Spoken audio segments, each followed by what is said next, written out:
Hey, everybody, this is Eric. I'm Daryl. Welcome to the auto podcast that's looking for supercars. In Portugal. On this episode of Throwin Wrenches, We're singing the Malibu Blues. 3 words, race, daily, kill. Yes. And Portugal joins the world of sports car producing nations. All that and more on this episode of Throwin Wrenches. Cluttered. It's been a while.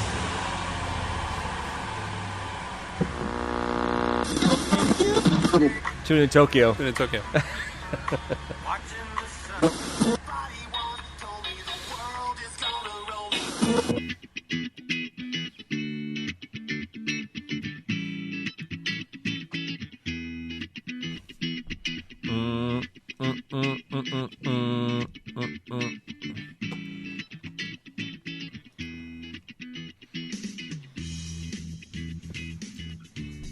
Some quality audio there. Damn right. And we got Jimmy Buffett, and we got a little bit of Coldplay.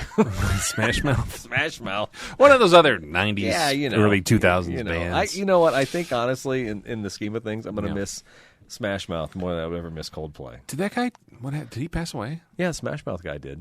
Maybe, is that why we included it in the... Yes, yeah, it was like a tribute thing 9 months ago when they both died. I don't remember any of that. So insensitive. I'm sorry. Yeah. R.I.P. Yeah, anyway. Hey, everybody, thanks for listening and to join in the fun of the show. As we always say every episode, but it's not working. Email us at info@throwinwrenches.com. By the way, you can send a review on iTunes, or when your episode is finished on Spotify, you can comment. Daryl, did you know you can comment on a Spotify episode? I did not. John knew that when John made the comment here a few months ago. Throwin Wrenches is one of the best car podcasts. I pull up a stool and grab a beer, and let's talk about cars and life and how life intersects with them. One of my favorites. Thank you, John. Oh, well, that's very, very, very nice of John. I appreciate that. I don't know who John is, but John, we know that was several months ago. I just figured out how to get into the Spotify interface. That's for you, John. Appreciate that. Yeah. John's going to be like, yeah, I stopped listening to the show 9 months ago when you guys didn't read my message. I was really hoping to get recognized, and I wasn't. Came up short. Yeah, so anyway, if you do listen on Spotify, which according to the the metrics of the show, Daryl, there's nothing biometric about it. According to the metrics, we got enough 8 hours of sleep last night? Yeah, right. There's not a lot of listeners on Spotify. Most of them are still on iTunes. But if you're on Spotify, read the question that's on our show. I'd be interested to know what you think. Okay. I changed it on this episode. Is this like a secret? It is. It's quiz a secret. or something? I can't tell you. Is iTunes still a thing? Oh, it's the thing. I thought it was Apple Podcasts. Oh, I don't know. I think it's different. I think it's different. Okay. Because I've had a couple Apple people. I'm not an Apple person. Aren't you an Apple person? I know. It's very frustrating. I can't airdrop you anything. Is that... The last thing I need is you to drop anything or FaceTime anything. But anyways, no, I thought iTunes was done. I don't know. They had Apple Podcasts, and it's iTunes, it's Apple Music. I don't know what's going on. Whatever it is. All I know is that they own the podcast realms, just like my friend Daryl Scott. He owns a lot of realms as well. Do you know Daryl Scott? Do you really know him? Few men are so well-rounded. Do you have an old turntable? Do you have an old car? Do you have drywall questions? Wow. I mean, he's got you covered with anything. Why subscribe to Hemmings or This Old House magazine? Why even watch the YouTube channels? You can pick this guy's brain. Sure. Listen, if you're at Cars and Coffee, Sarah's probably going to walk away when you get tied down in this conversation. But let's be honest, she was looking to walk away from any conversation. She's just looking for an excuse. Ask him. He knows all the questions. Don't be afraid to offend. That's Daryl Scott. Wow, that was a pretty good one. Well, thank you. Yeah, that does happen a lot at Cars and Coffee. Yeah, it's. I mean, I was like trying to think of something clever. I'm like, oh, let me just write about the real world. Yeah, just how my wife abandons me in public often. For those who don't know my co-host, if there's a Toyota Celica for sale somewhere out there, somewhere in the world, desperately seeking. And the online bidding is, well, it's open now. Well, my co-host, he might be a player. You might watch the bid history. You'll see him in there. Even if he seldom admits it, he is a bona fide car collector. He's a curator of classic Toyotas that, well, let's say they need a safe place to call home.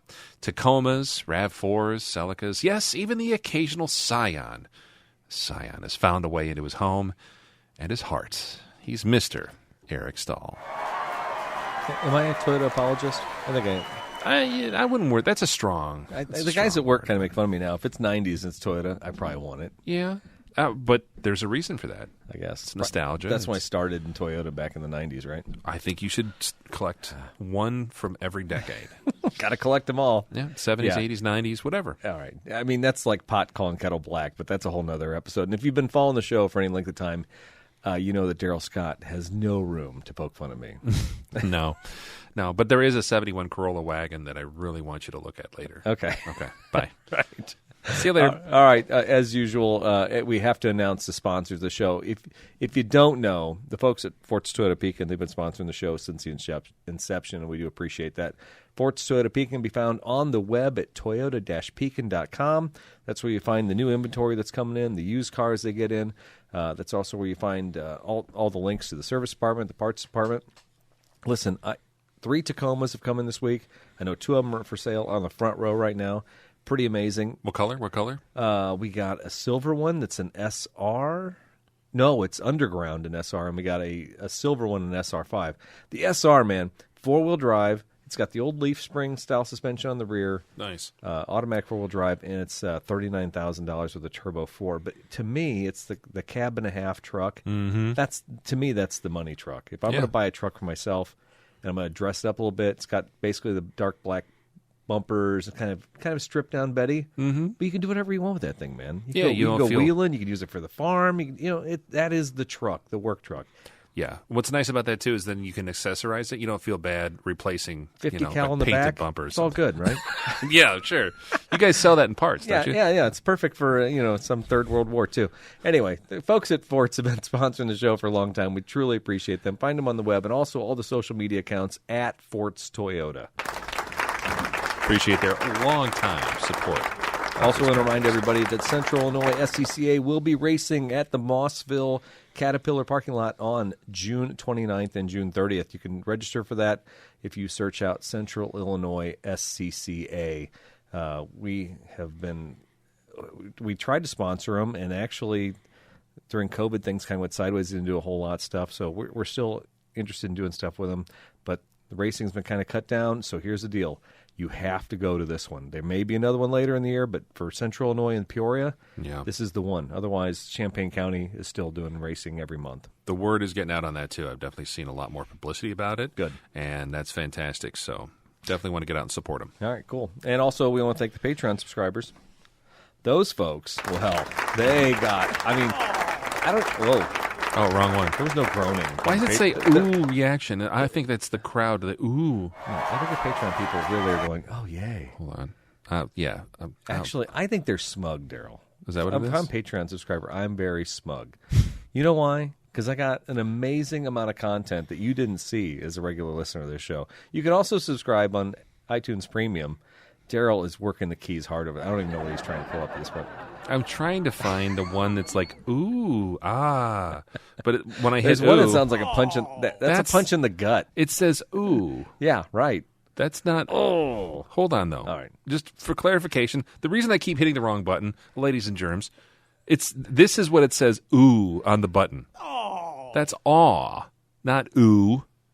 Oh, yeah, I don't know. It's not working. Thanks. Anyway, right.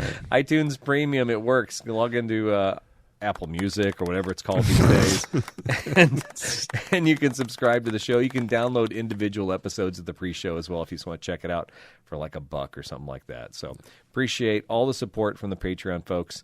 Of course, all those pre-shows and all the extra goodies all come from that. So thank you so much. Everybody, thanks for listening, thanks for sharing, and thanks for commenting, and thanks for reviewing. First section of the show, Daryl, we always talk about them.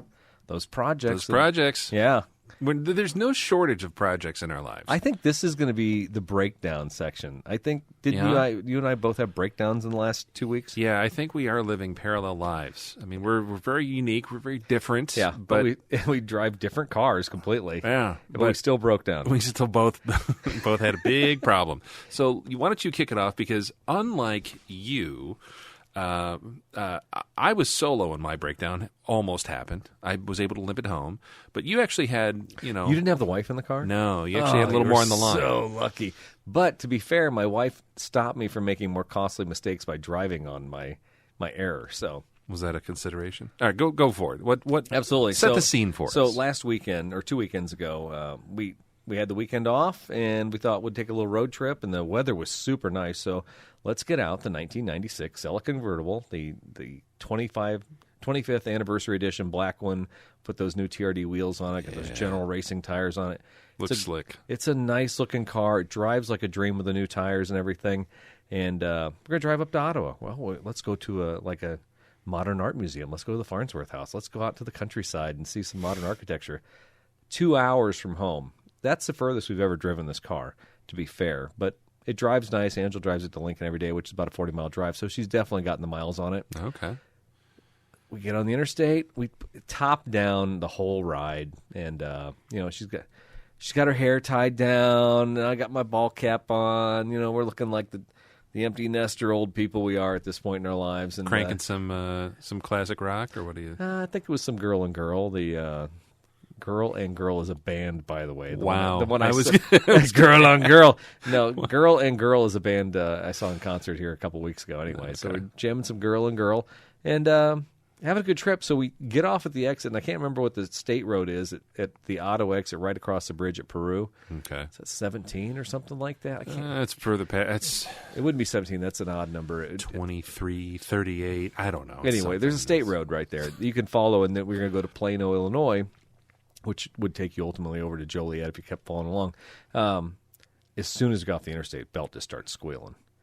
And I first, it was like, and I'm like, AC compressor. So first thing I do, turn on the AC, no change. I'm like, okay. And I gave a little gas, noise goes away. All right, cool. Get to a stop sign, and it starts doing it again. At this point, you've been on the interstate for what, an hour? Hour and a half, 90 minutes. Okay. Yeah, so we're a pretty good distance from home. I'm like, all right, well, that's a little odd. And Angela goes, you should pull over and get that checked. And our reservation for the Farnsworth house was 1 o'clock, and this was about 12:30. We were literally 30 minutes away from the place. I'm like, okay, whatever. So there's a Dollar General, probably about a mile off, and pull in the Dollar General parking lot, and I pop the hood, and I found the problem almost instantly. So last year when Aiden, the alternator, went out on the green Celica, and I looked all over online. I mean, I went to O'Reilly, I went to AutoZone, and the dealership was closed on a Saturday or Sunday. I couldn't get an alternator for like days. So what did I do? I swapped the one from the black car onto the green car. Borrowed it. The green one's a 97, and it's the same alternator. So Aiden and I had done that ourselves. We were pretty proud of ourselves. We'd done that. Yeah. In the meantime, I'd blown the bus bar on the black one because we hooked up the alternator without untethering the battery, because that's not a smart thing. Oops. Yeah, exactly. That's right. Aiden goes, I think it just sparked. Yeah. I still drove the car into work, but it had nothing working. The radio, the speedo. I mean, the fact that the car drove is slightly amazing. Pretty remarkable.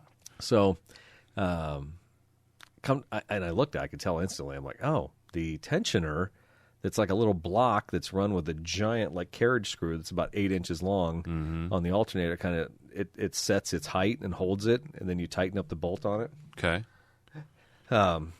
It had worked itself down. You could see some threads had moved on it. So now the alternator was just a little bit loose of the belt. You could kind of wiggle. Oh, but the belt wasn't chewed, and it wasn't hot. Everything was looking like it was all right. I'm like, okay, well, I could wiggle it. So I'll just go into Dollar General. And I wish I had the proof of this transaction. I went inside, and I went to the tool section at Dollar General. There are no ratchets. There are no, you would think even a crescent wrench. Like if you had a bicycle problem, you could get a crescent wrench at Dollar General. Adjustable something. No, there are a pair of pliers. $3.50 pliers. They say China right on them. When you clasp them down, the teeth don't even line up. There's like a millimeter difference between the tops. Pretty gnarly. Oh, they're terrible. Yeah.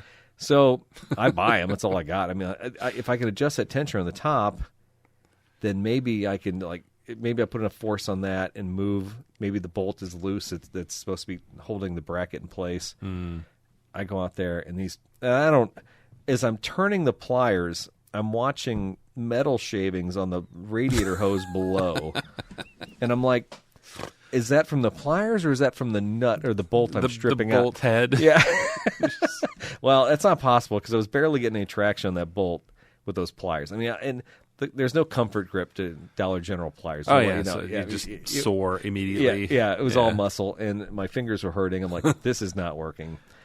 I tried, and I'm like, oh, man, and there's nothing else in that store. So I did a quick Google search. There's a Farm and Fleet like 5 miles down the road, the right direction to where we were going. And that's helpful. So we went to Farm and Fleet and get there. And I mean, now at this point, we're 10 minutes behind on a reservation for Farnsworth House. And Farnsworth House is like an uppity as far as I'm concerned, I would say it's a bit elitist.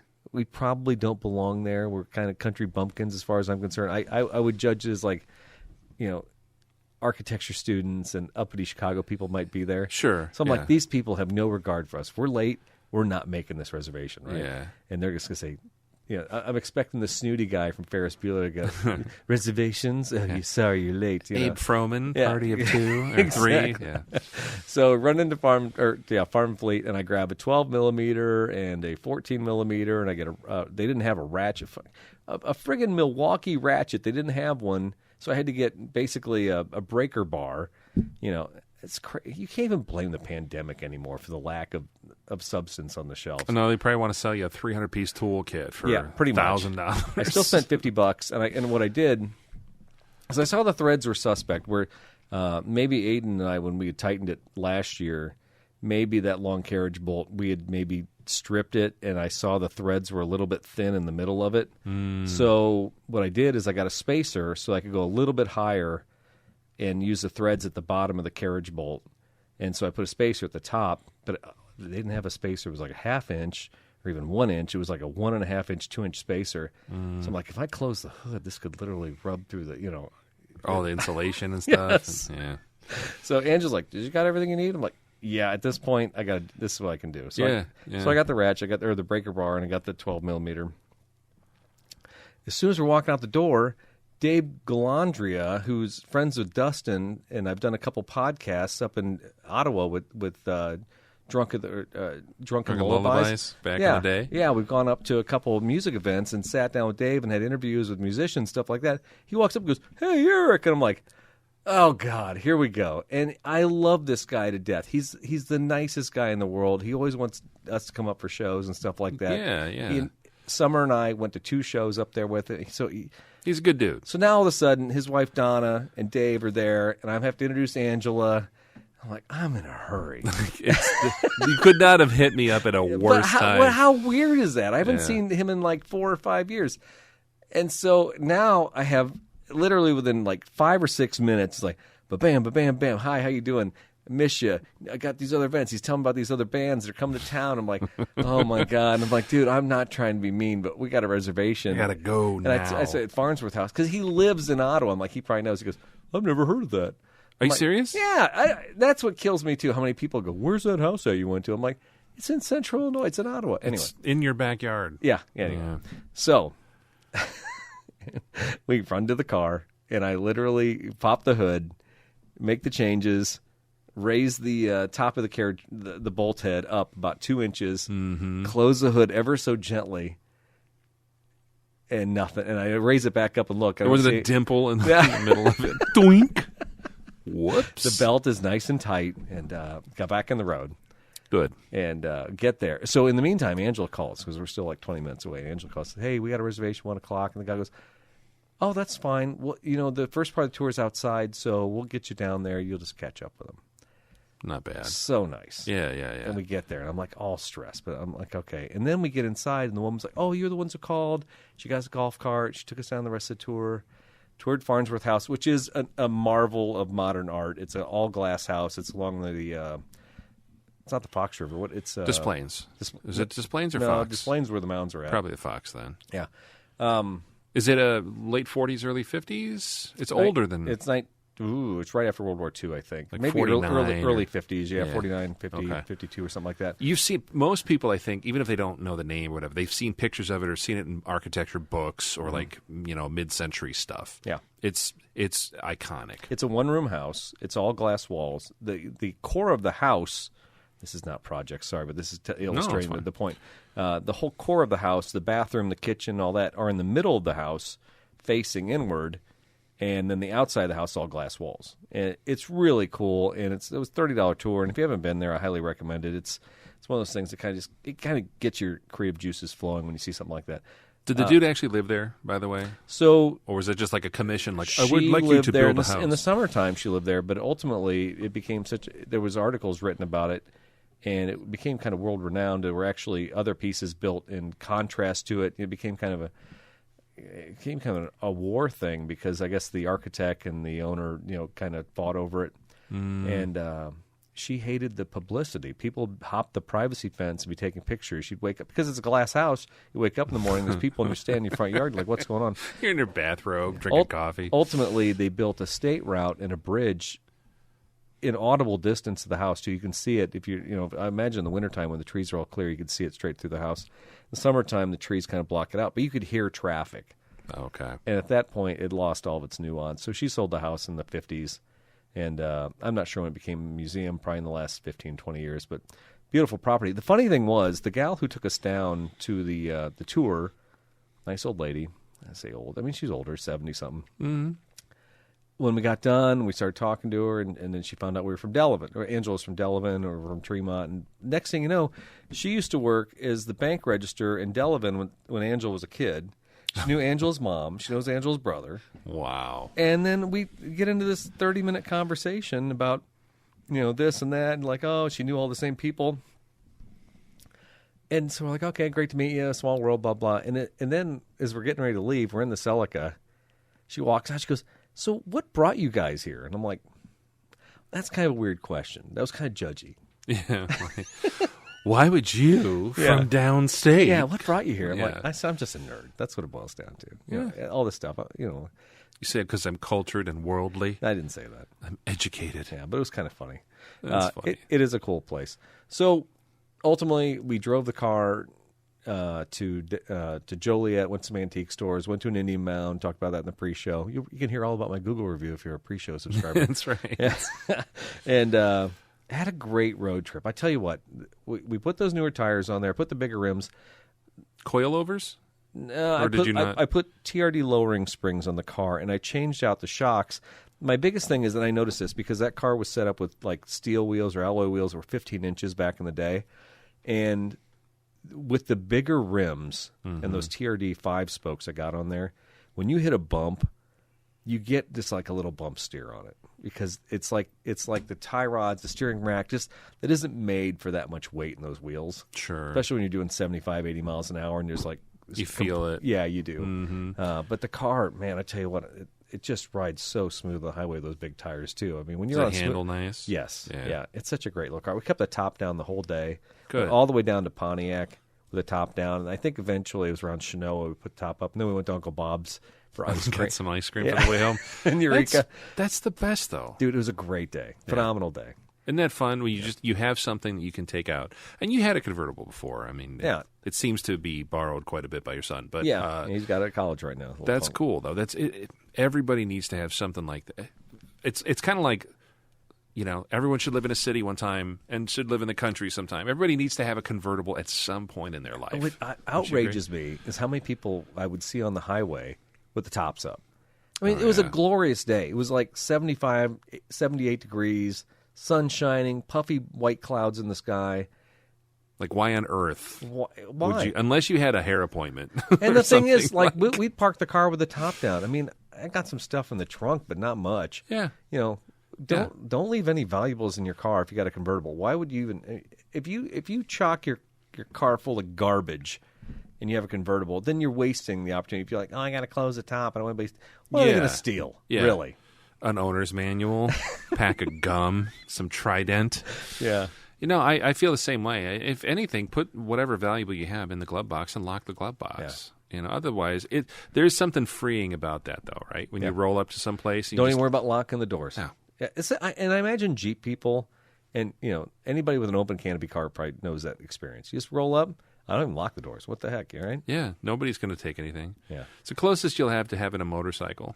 That's why I like the convertible's like a motorcycle that like you have a backup plan. Yeah, and the funny thing is, like when I'm like riding on the highway next to passing a motorcycle, I'm like, you guys look like you're having more fun, but I think I'm having more fun right now because I'm comfortable. Yeah, actually, I've got a seat, and when it rains, I can go zzz, and I'm good.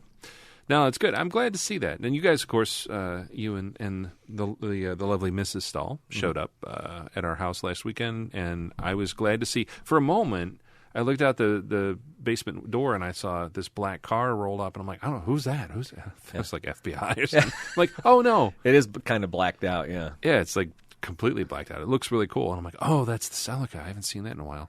So it's good to see you guys getting out and using it and rolling some miles on that thing. The funny thing was also that gal who came out and said something. We were talking. She goes, well, how'd you know how to fix the car? And I'm like, well, it kind of helps that I broke it in the first place. I wouldn't be so attuned to the repair had I not been the one who molested everything. Right. I knew exactly what might have been wrong. Possibly. Nah, it's good. So you got it all buttoned up now? Yeah, I actually took it into work. And, the funny thing was, when Aiden and I swapped the alternators between the green and the black cars, the connector, I mean, the alternator is the topmost part of that engine, and so it's like the connector's porcelain. And so and I took it apart, and it like cracked and broke, and so I took it back in the shop, and I had Drew fix it up. The connector just like disintegrated. He still took the 3 pins and held them on there with tension, but he's like, don't drive it, until you get the new connector. I got on Amazon, and I got 3 connectors coming because... Are they slightly different pinouts or something? No, or because what? the green one we cracked and broke.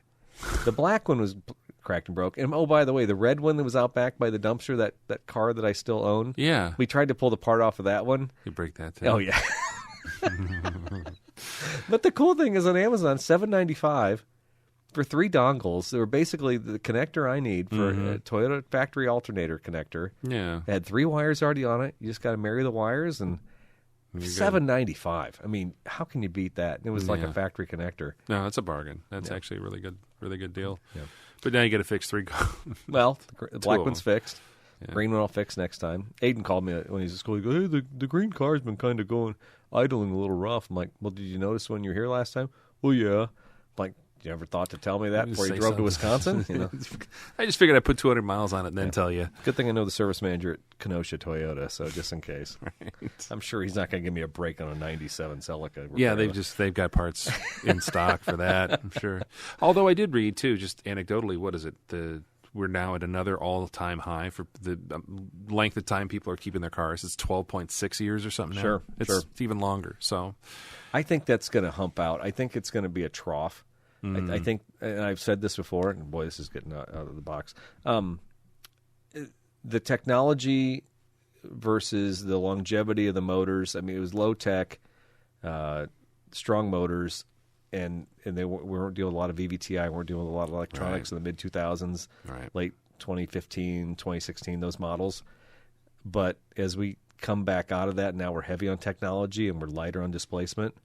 I think we're going to start seeing those numbers start dropping in the next 10 years. Yeah, probably. So I think if there's any advice you could give to people, it would be buy a Celica or Camry now. Buy anything. If you're buying a Toyota, anything from 2000 to 2015 is probably the money area if you're looking for longevity. Yeah. Yeah. It may not be super cool to look at.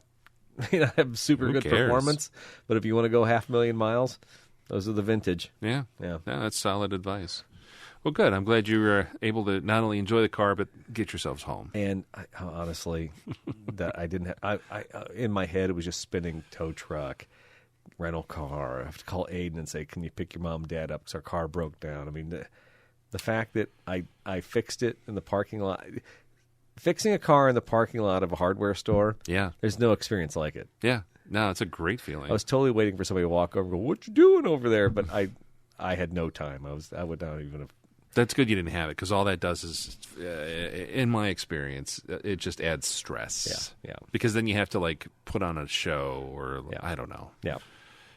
Just stop what you're like. I'm working here. I need to text Dave and just say I'm sorry. I didn't. He knew. I said, listen, man, I got a car repair. I got to do really quick, and I got to get on the road to this Farnsworth house. So that's fine. He was cool. Fine. He's a good dude. I will say two things that might help you next time. Just not that that's an old car, but it is an old car at this point. Anything you take that's old, take a little gig bag with you. If you're going far from home. Angela has a bug out bag she takes with her. She has an impact, a jump pack. Yeah. And I'm trying to think what else she keeps. A little in there. like an air compressor or something. Yeah. Yeah, and I even just like I'll take some old Harbor Freight surplus tools I got hanging around that I'm like, I should get rid of these or sell them or pitch them, whatever. Give them to somebody.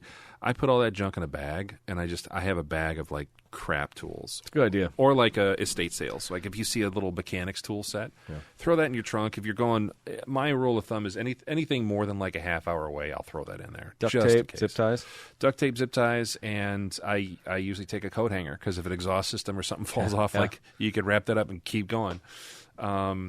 And the other thing is AAA, it's not that bad. Yeah. You know, it sucks, but they'll do 100 miles free. And I'm like, you know what? If Sarah and I decide to take the 55 Plymouth to Pontiac and go see a museum, and on the way home at Uncle Bob's, the damn thing blows up. Yeah. I've used AAA twice in the almost 10 years I've had it, and it's paid for itself. Once was the fuel pump went out, and that was fun. It was fuel pump went out at a cruise night in front of everybody. Can you bang on it with a hammer? No, and dude, there were 50 guys. What's the problem? What's going on? What you need to try? I'm like, dude, it's the fuel pump. It's not getting Get fuel. away from me.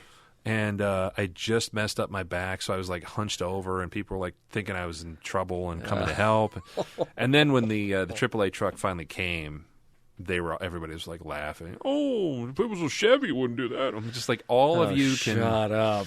Yeah, it was terrible. Yeah. And then the other time was when a belt flew off one of the cars, and I'm like, it was gone. It was in the road. It was somewhere far away. I'm like, well, that's that. So, and that was my other thing. I thought, like, okay, so if I throw the belt or the alternator can't be run, I could take the belt off, but then I could buy a jump pack, and I could do one of those 12-volt plug-ins and drive it on the jump pack. Yeah. You know, believe me. MacGyver. You're doing like the A-team. Yes. I was thinking of every contingency because the thought of towing just, you know. It sucks. Yeah, anyway. It sucks. It was a glorious day, and I was not wanting to tow anything. I'm proud of you, Eric. Okay. I'm proud of you. I'm sure Angela but was too. it was ironic because I think I got home that night, and maybe you had posted even that day that the Volvo would not be driving anytime soon. And that made me sad because I gave you a bunch of crap earlier in the year that Bork has sat, for the last year? Yeah, you, my wife. What is Bork? It's 69 Volvo 144S. In a beautiful shade of egg blue? Yeah, I don't know what they call it. Just call it like medium blue or something. It's some boring name. But yeah, it's a fun little car, and we got it, dusted it off for Friday Night Lights, one of the little Friday cruise nights that they have once a month here in Central Illinois, and it was fine. Didn't miss a beat. Aired up the tires. Got a new battery because the battery I didn't disconnect, so that was on me. Yeah, I do that all the time too. And I'm lazy. Like, stupid thing was dead. And I'm like, well, and I looked at the date code, and I think it was one I borrowed from another car that was even older and worse. So I'm like, I had a nice battery for it when I bought it. I don't know what this is. So I went to get a new battery. We had fun. Sarah and I drove it. When we were driving back from Friday Night Lights, though, I kind of was feeling this weird, like almost like a vibration when I took off from a dead stop. Okay. And I chalked it up automatic or 5-speed? It's an automatic, and it has a limited slip, basically a Dana 30 limited slip rear end. And it is a little growly grabby when it starts moving. And it's always done that. I changed the fluid, put the additive in for the limited slip, and car runs and drives fine, but it seemed like it was doing it more. And I'm like, well, maybe something's hung on. Maybe the clutch packs are like worn or something. I'm like, I'll deal with that later. Have you changed the trans fluid since you got it? Yeah. When I went through, the car had been sitting in a guy's garage, the original owner's garage, since 94, 96, something like that. So I went through, I did all the fluids, all the belts, hoses, everything, and completely rebuilt the brake system, entire brake system, rebuilt calipers and all that. It was a learning experience. But got the thing running. And had a great weekend with it. Took it out. We got dinner with it, and I drove it around. And then that Sunday, this was Friday night. So by Sunday afternoon, I had to go to Menards to pick up some deck paint, and I was going to just run out and come back. It was getting worse as I was going to Menards, and I don't live that far from Menards. It's kind of fun that you would take that. You have all your cars. Yeah. They're all right there at your fingertips when you walk out your back door. Mm-hmm. You're like, I'm going to run to Menards. I'm going to drive the Volvo. Yeah, because I haven't driven it much in the last few years, and it's a fun to drive car. You find that probably with the Celica, right? Yeah. It's small. It's not a powerhouse, but it's nicely balanced. Yep. and you can just kind of buzz around. It's just fun.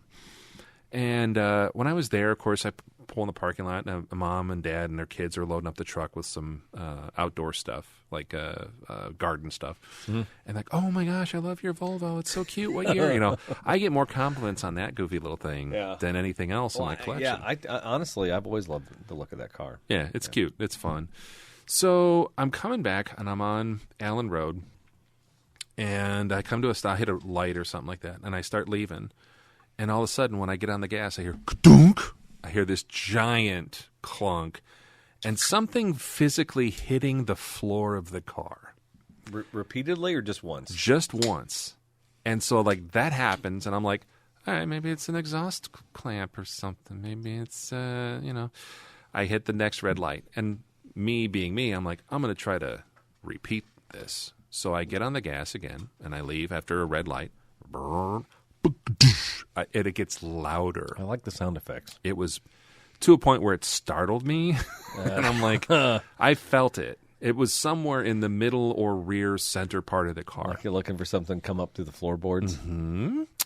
So I'm like, okay, I'm going to nurse this poor thing home. Aww. And as I'm pulling in, I've got a pretty substantial hill coming up off of Knoxville Avenue into my street.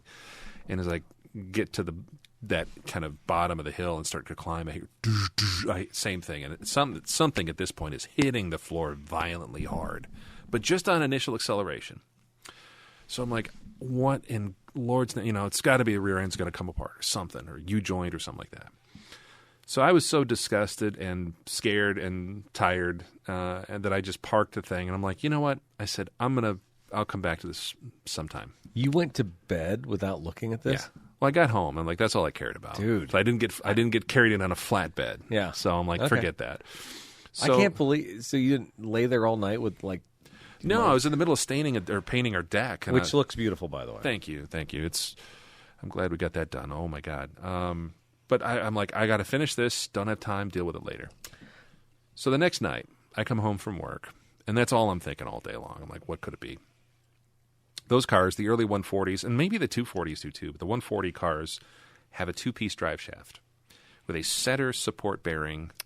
We call it carrier bearing. Yes. And that's the other thing too. Like I used to call them carrier bearings. So two-part, that seems unusual for a car that small. It does. Okay. But it's all about basically, I think if the thing got in a wreck, it would split.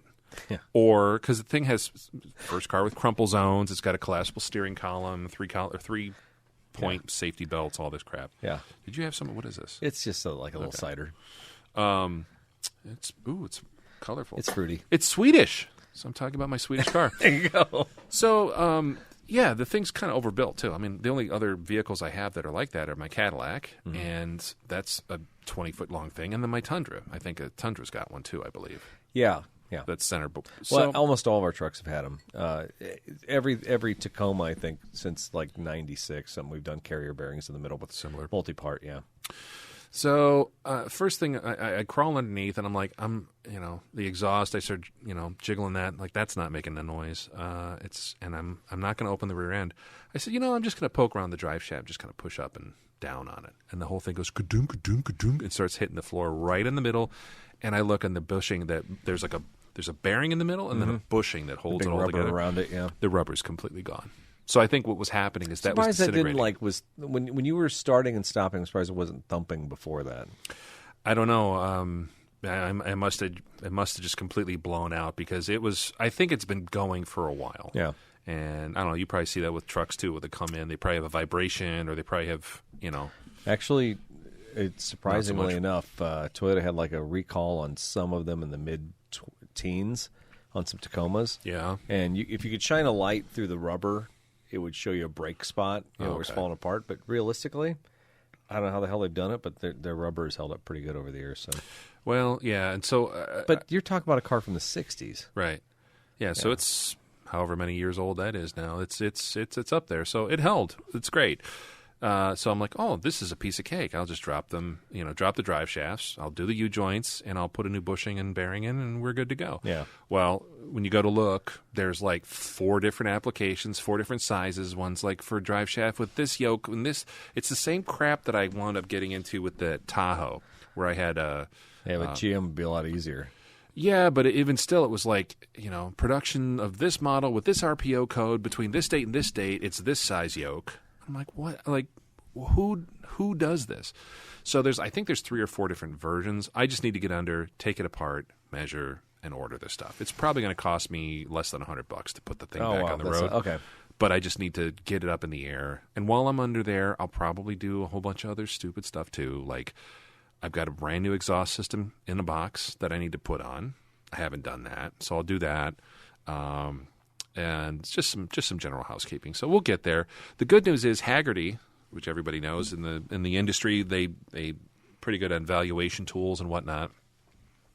Hagerty says that the Volvo 140 series cars are up in value these days. They're kind of an up-and-comer. Oh. So they're already reporting a 15 to 20% spike in values in terms of sales, auction results, stuff like that. Mm-hmm. Not that it's an investment. It's a 4-door. It's an automatic. You didn't buy that car to... yeah. No. But it's the cool car in your fleet as far as I'm concerned, because it's the one that's like that little game on Sesame Street. One of these things is not like the others. Yeah. That's your car that's not like the others. Yeah, it really is. And I never, again, it's not a car I ever lusted after, but it's one of those that I'm glad we have it. And my wife's told me, she's like, you can never sell that. No, so. I agree. Well, the nice thing about it, too, unlike some of these giant whales you have, it takes up very little space. It should be in our garage at our house. Yeah.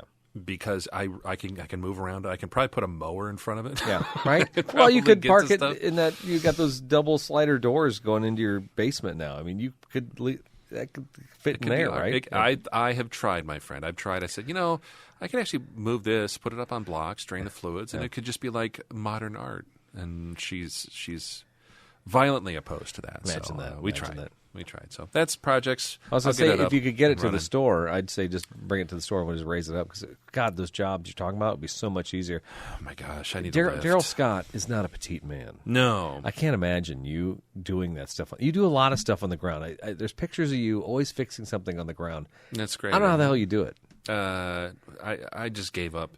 I think I grew up doing it, so I don't mind it. But the older I get, the more I'm sitting underneath something. And I can't imagine. Why? Working in a shop for as long as I have, anytime you do anything on a flat, why would you do that? I know. Unless you're doing an alternator, why would you be on a flat? I know. I just need a little ceiling height in my garage. So. Yeah. Oh, man. Well, so the good news is it didn't leave you stranded. Correct. I got home. I avoided being put on a flatbed. So, yeah, life's pretty good. Yeah. My neighbor's probably wondering, that car's been sitting there in the driveway about 3 weeks. Is that going to move? Or you got a homeowners association that's going to come after you? No, honestly, my neighborhood's pretty cool like that. But I don't want to be that guy. Dude, your house is like removed from the road. I mean, nobody could point at you and go, "Oh, your yard's kind of trashy." No, and there's definitely some others that would take that title in that street. But there is a few years ago. Apparently, there was a war over garage. Peeling paint on people's garages. What? One neighbor called the city and reported them to code enforcement, and another neighbor reported them about their flowers Whoa, come on. There was a little tit for tat. We didn't get involved in any of it. Yeah. But while that was going on, I went to Menards and I was like, I'm going to go ahead and paint all the trim. I'm going to do this. I just don't want to be on anybody's radar. So the fact that we have a car that it's... God, in Pekin, people don't mow yards for like 2 months, and that they don't get the sticker? Yeah, they get the sticker then. Do they? And the city mows it for $175. Yeah, they start charging you. No, so I don't know. I'll get it fixed. But I do need to... I probably need to take some more time off, is what I'm saying. Anyways, but that's what I got going on. And I'm glad that both of us are... we didn't have to spend a whole lot of time in the cab of a tow truck because that's not a fun place to be. No, it isn't. So that all worked out. Old cars, lots of fun, but drive at your own risk, right? Yep. All right. So we alluded to it in the title of the episode, the Malibu. Mm-hmm. We're singing the Malibus. I'm really not singing the Malibus. I got to be honest with you, Daryl. My dad had a Malibu. He had a blue Malibu in like 1985 or 86.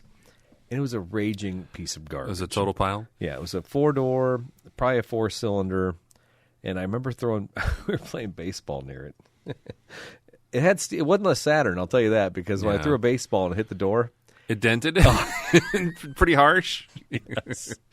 I probably would have been better off breaking the window because it left a giant dent in one of the driver's side doors, and my dad never let me There you go. Yeah. So Malibus didn't have much of a history in my household, but 9 generations of Americans probably do have a Malibu somewhere in their life, right? Yeah. And of course we're talking about the influential Chevy Malibu, which debuted back in 1964 as a nice intermediate sedan. So maybe a good second car for people who, the big family truckster. Maybe mom needed a smaller car to run errands around the house, or dad took it to work and didn't have to have 2 big behemoth cars. Kind of a nice mid-sized car that debuted back then. So what was, forgive my ignorance because I'm not a classic car guy, but fine. I think about like the Ford Falcon and the Mustang. And all. What were the vintage of those years when those cars, because the pony car thing, what year was that? Similar, yeah. So Falcon was another intermediate. So that Ford came out with the Falcon in 1960. Okay. Plymouth came out with the Valiant and the Dodge Dart around the same time. Chevy was a little later. They came out with the Corvair in 1960. That was their original offering for an intermediate car. Okay, but that was a whole different style of car, rear engine, air cooled, yeah. kind of like a VW, and then that could be a whole show in itself. They quickly realized, this is a little radical for some people. Yeah. People want a normal car. So that's why originally all of the intermediate GMs were supposed to be that Corvair design. That's the same style. A couple of years, they went back to the drawing board like, no. So they also came out with the Nova, or the Chevy 2, back in 1962. I believe that was their first year for that. And then the Malibu was body on frame, full frame car. Mm-hmm. Nova and stuff was a unibody subframe car, and same with the really, same with the Corvair. I didn't know that was a thing back then. Yeah. So the Chevelle was a full frame car, so that was like, okay, it's just basically an Impala that we shrunk down and made it a little more manageable, nimbler in the parking lots and stuff like that.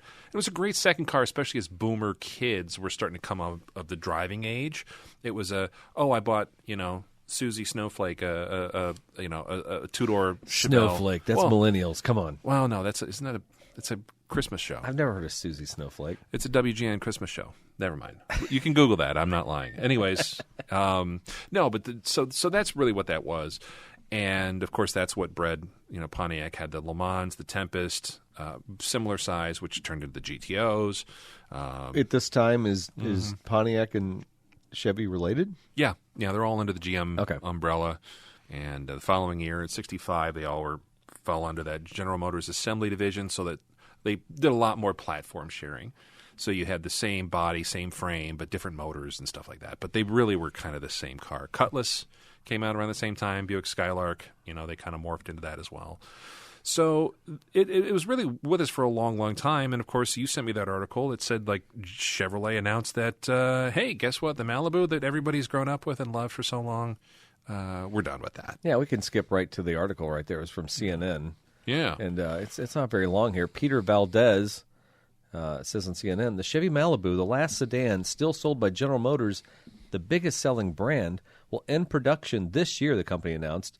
Malibu production will end in November as the factory that builds it in Fairfax Assembly Plant in Kansas City, Kansas, is reconfigured to build a new generation of the Chevrolet Bolt EV.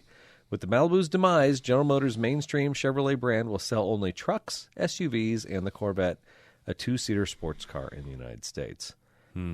Crazy. Yeah. Crazy. And I've read counter articles recently about how the imports, not just Toyota, but Nissan and other manufacturers, Hyundai and Kia and all that, are still selling 4-door cars successfully. Yeah. So it's the same thing Ford went through a few years ago when they finally ditched the Fusion and the Focus. Like, we're not doing that. We're just going to make the Explorer and the Mustang and some trucks. See you later. And the Malibu was a holdout. I don't know what the rationale for that was. I don't know sales figures. I'd be curious to see how many they sold, each calendar year. It's a lot easier to find that out. Of course, with the really old stuff, you can find production numbers. But newer stuff, it seems like a little more mysterious. I don't know if they want to get into trade secrets or. Well, that stuff's usually published, so it wouldn't be that hard to find. And I would think. I could have reached out to Sam Farina with Automotive News Weekly or whatever that is. He'd probably tell us all the stats on that. Maybe. Yeah, they're decent car. I don't know. Most people have encountered them as a rental car or like an Uber type situation. Have you ever been in one of the newer Malibus? Yeah. Well, actually, it was funny because I mentioned this when we were kind of doing some pre-show stuff here. The Malibu Max. Yeah, I thought the Malibu Max was a genius car when it came out. It's kind of It's kind of. First off, we have a Prius in our household. We loved the fact that it's a hatchback for the longest time. So when Chevy came back with a 4-door hatchback car, the Malibu Max, and then when you get in the back seat and you see the slider seats and stuff like that, and I said this is like Nissan Mitsu weirdness, but it totally was attacking the imports. That car right there was going after the import sedans. It was. With the weird functionality. Do you know why it was so weird? No, why because is it? On the underside of that, in its core, underneath its Chevrolet candy shell, It's an Aztec. It was a Saab. What? It was a Saab 9.3. Are you serious? 100%. So that platform GM pirated, and they used for the Saturn Aura and a couple other cars, I believe, over the years. But they stole that 9.3 platform from Saab. That's really what they wanted. And that's why the Malibu and the Malibu Max of that vintage did so well. The trouble is it was plagued by a horrible transmission that GM put in there that wound up grenading after about 60,000 miles. They even had an SS variant with a decent little 3.9 V6 that made some good power. And my dad, when those came out, the Malibu Max hatchbacks, my dad's like, I want a Malibu Max SS. And he was serious. He test drove them and stuff. I think he really liked them. I love your dad because I'd be the same way. But if I were a GM apologist, that'd be the car I'd want. Well, it's unique and it's functional, right? You could actually go to the home center and buy some stuff, and, take home a Christmas tree in it, and whatever. It was a neat car. So naturally, and lose it on Cicero, yeah. GM did the right thing, and then of course canceled it. So or just made it with shoddy build quality, so people stopped buying them. The newer ones are decent. I'd say the roof line's a little small for a bigger guy like me. For a decent size, mid-size sedan, I didn't have a ton of room. And these things are rental car city. I mean, when you see, when you go get a rental car and you want a mid-size or mid-size, a little bit larger or something like that, a Malibu is what they're going to hand you. Yeah, it's a premium price tag. They also were very popular fleet cars. Yeah. So the Malibu kind of morphed from a sporty intermediate car to kind of a pedestrian, middle-of-the-road, milquetoast sedan. They really lost, after the late 70s, they really lost any kind of sporty flavor that they had or uniqueness. The SSs that came out in the early 2000s were an attempt to try to reclaim some of that, but really it was just a badge and a little bit bigger of a motor and maybe some trim. But it's just like anything else, right? Anything that was unique and cool just turns into a name. You know, look at the Blazer, the Chevy Blazer, or the Bronco. It's just like, oh yeah, that used to be something. I think my biggest problem with especially, and same thing with Ford, you start knocking out the unprofitable cars, and you're like, we're going to stick with the stuff that makes us money. But now you've isolated your customers that if they want a car, well, they're not shopping on your lot at all. At all, yeah. So you have nothing to offer. So, you do have trucks. Oh, yeah, we're renowned for our trucks and our SUVs, but I want a car. And next thing you know, I'm servicing my car, and I'm shopping for cars. And you've basically told all your customers, go somewhere else. Yeah.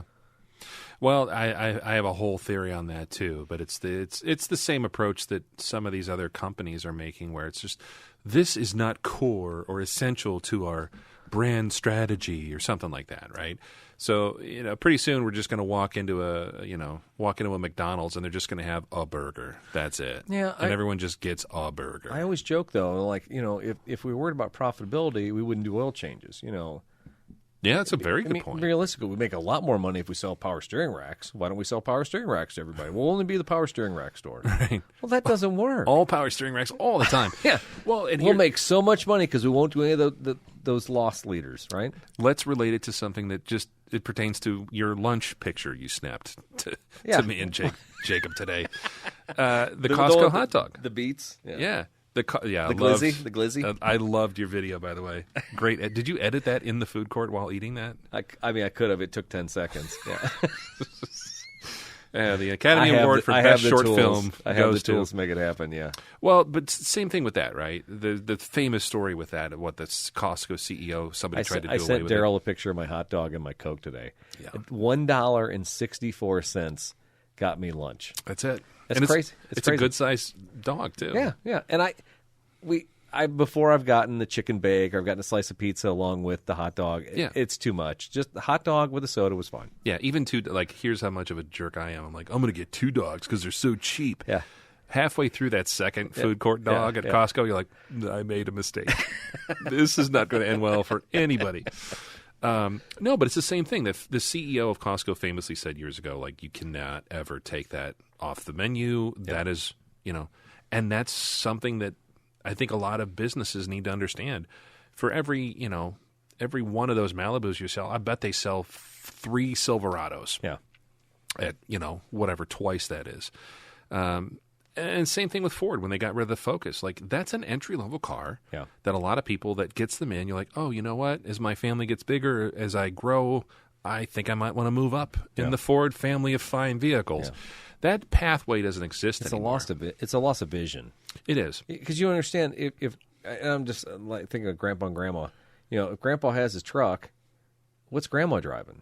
Right. She would be driving a Malibu, right? If he's driving a Silverado. Mm-hmm. But if you don't give her an option, you've automatically forced their hand to go somewhere else. Yeah. No, it's true. And for whatever reason, we don't talk about this a lot, but I think other countries, like you go to Europe, there's still mid-size sedans all over the place. Oh, yeah. And GM subsidiaries selling nice mid-size sedans. So what's the formula over there? Because I think that even though the markets are different, I do think it is this innate, this sense of Americans want something big and powerful and whatever. But we also do things like on the weekends go to Home Depot and buy a bunch of dumb flowers or buy a bunch of, Thank you for saying they're stuff. dumb. I would never say that to my wife. You can say it to yours. I can say it. So there is a little bit of a different case, but not everybody needs an expedition. No. To go to Home Depot on the weekends. No. Most people are content to kind of have what suits them. And for a lot of people, I would love to see the numbers. But you know what? The Malibu, shadow of its former self, and I'm not going to shed a tear. But I do like what you've done here. You've given us an offering that we can then kind of put some Malibus head to head and see like what happened to the Malibu. If you're a recent listener to the show, you may not be familiar with the segment. It's been probably 20 episodes since we've done it. It's been a while. I wish we had the echo. So. You could try. It's time for Race Daily Kill. It's good. I even had music in it before. Yeah, you can put that in. All right, so Daryl came up with this game a long time ago. There's this game called... I can't even describe it really. Something kill. Something Marry kill. Like something marry kill. Like if you were, who would you date and who would you kill and anyway. Yeah, and who would you bring home to mama? It's a family friendly game. Exactly. Yeah. So we came up with Race Daily Kill. And what we've done here, dear listeners, we've taken 3 Malibus from the generations. I threw out 2. I figured the most recent generation, the 2024, the 9th generation, should be in the Race Daily Kill categories. And Yeah, then I pulled out a 1978 with a 3.3 liter because that kind of reminded me of that car that I threw the baseball and dented the door in. So did you feel bad about that at all? I can still. My dad was like watering the lawn when it happened. He's like standing there. Does he still bring it up? No, but I should bring it up to him. Just say, hey, remember that time I threw the baseball? I'm sure he'd remember. Get him a model of one with like a dent in the door. Yeah, but I left the third spot intentionally blank because I knew Daryl Scott knew more about this model than I would ever know about Malibus. I said, Daryl, please give me a third selection here. So what did you bring to the table, Daryl? Yeah, so the icing on the cake here is the first model, the pinnacle of Chevrolet Malibu, in my opinion. We'll get to that in a moment. Your expert opinion, My expert opinion, of course. The 1964 Chevelle Malibu. So the Malibu was actually a submodel of the Chevelle series. So Malibu was kind of the upper echelon. Okay. And so that's a 64 Malibu Super Sport. Comes Blue Thunder again. Yeah. You live near an airstrip? No, I don't know what's going on. Are you on a want list? Possibly. So this Super Sport is a nice two-door body on frame. It's kind of a butternut yellow. Just, I picked a nice example from the internet. Butternut yellow. Yeah. Is that officially a color? No, I can't. Okay, I used just to making know. sure, because if it were butternut yellow, I'd say that's pretty obscure, but Springtime precise. yellow? I Okay, don't know. Springtime for Hitler. All right. So this thing, 1964, Malibu Super Sport, the top model motor you could get on this thing, the hottest engine you could get, is a Turbofire 283 cubic inch V8. Dude, that's big. Yeah, it got bigger the next year, and then even bigger. It's pumping out. I mean, for that era, pumping out 220 horsepower. 220 horse, little 4-barrel on there, high compression, a high-ish compression. And so 220 horsepower with a car that probably weighed about 2,900 pounds and had a wheelbase of 115 inches. This thing would probably get up to about 109, 110 mile an hour on the top end of things. I don't have numbers of what it would run in the quarter, but I'd say probably somewhere in the neighborhood of like high 14, low 15, maybe mid 15s. Yeah. 2-speed power glide automatic, or you could order a 4-speed, or you could get the standard 3-speed manual. But a 4-speed, 283, a little small block in that thing, I think it'd be a fun car. So that was the first pick for the number one option of the Malibu. So the 1978 edition, which, like I said, reminded me of my youth, I picked out the 3.3-liter V6. That 3.3 was actually a pretty popular motor. I believe that 3300 rode all the way through the LeSabres into generation, two or three generations beyond, right? Yeah, it morphed into that. Now, the funny thing is, that car only pumped out 95 horsepower. Does that sound accurate to you? Yeah, it was kind of wheezy. It was a carbureted, they hadn't put fuel injection on these things back then. Yeah. So, yeah, it was pretty anemic. Yeah, and the wheelbase gets shorter on these cars as they got new. I was surprised that the Malibu from 64 was 115 because it's the longest car of the bunch there. The size, the weight, I think all three of these cars, 2,900 pounds for the 64, 3,000 pounds for the 78, and 3,200 pounds for the 24 that's coming up. Very close. Yeah. But this horsepower swing is pretty immense. Top speed on the 1978 was 101 miles an hour, and driving cars from the 70s like I did as a child, I know that had to be a white-knuckle ride to 101 miles an hour. Yeah, it would have not been pretty. And it probably would have taken about 4 miles to get up to that. Absolutely. Downhill. And 4 miles to brake. Yeah, turn the air off, too, because you couldn't break Absolutely. 100 triple digits with the AC on that bad boy. Yeah. It's funny you mentioned 78 is that's a great year. That's the first year that they were downsized. So they got pretty big. 78 was kind of the downsize, what they call the A-body platform, and it shared that with the Pontiac Le Mans and a couple others. They ran that platform for quite a good many years. They used to come in wagons. They're all different sizes, yeah. Yeah, we had, in my family, Dad had a 79 Malibu Classic sedan, and similar. He did not have a good experience with it, but it was the first car I ever knew that had like really comfy velour type seats, and it was the first car that had a cassette player in it that we had in the family. So that was cool. Dad would like make his own tapes and mix tapes back in the early 80s, and then we play them and go drive around. It was kind of cool. And then you got the rental car. Yeah. The 2024 RS, it's got a 1.5-liter turbo. This engine is half the size of the 78 Malibu, but it's putting out 163 horsepower, ironically still much less than the car from 1964. Yeah. Makes you wonder, I'd just like to hear the engine sound. If we could rev them all up side by side just to hear them. See which one sounds the best. Yeah, I don't know, that 24 might sound like a lot of plastic, I don't know. A lot of shrieking. It'll sound like a bunch of cicadas or something. All right, so I take these three cars, Daryl, and I hand them to you, and I ask you the question: which one do you race? Which one do you daily? And which one do you kill? This is going to be kind of an unpopular choice, I think, just because I'm a glutton for punishment. I would definitely race this 64, the Malibu SS, just because I'm hoping that this one that I picked is equipped with a 4-speed, a Muncie M20 or M21 4-speed with that small block. something that'd be fun on the drag strip or the windy back road. Although I wouldn't put it into curves too much because it probably would just keep going straight. Yes, into a tree. Yeah, those tires don't have a lot of grip, do they? Not really. So 64, I think, would be my race. I think I would, you could even modify a little bit and make a fun little drag strip car out of it. Between the 78 and the 2024 Malibu, even though the 2024's got all the infotainment, it's got air conditioning, it's got all the climate control stuff I'd want, and I'm sure that Mrs. Scott would really enjoy riding in that more, I'm going to daily the 78. Wow. And I'm going to say, I'll explain why in a second. And I would kill the 2024. I'm not actually shocked by the 78 daily, but anyway. Yeah. The 78, here's why. I could fix anything on that car. It's still got air conditioning. Yeah. It's got power steering. It's got power brakes. So none of them are great. They're all breaking down daily. Yeah, there's probably going to be some problems. But the 78, it fits into that sweet spot where it uses some of the most common GM components that were probably used. Like I bet you that air compressor, the AC compressor, let's say that thing goes out. I'll bet they ran that same style all the way up to like the mid-90s on like a van or a truck. And I'll bet you I can go to an O'Reilly or a Napa anywhere in the country and get a fuel pump for that, or get an ignition module, or a brake caliper, or some, anything I need, radiator, water pump. I bet you I can order that thing anywhere and still have parts.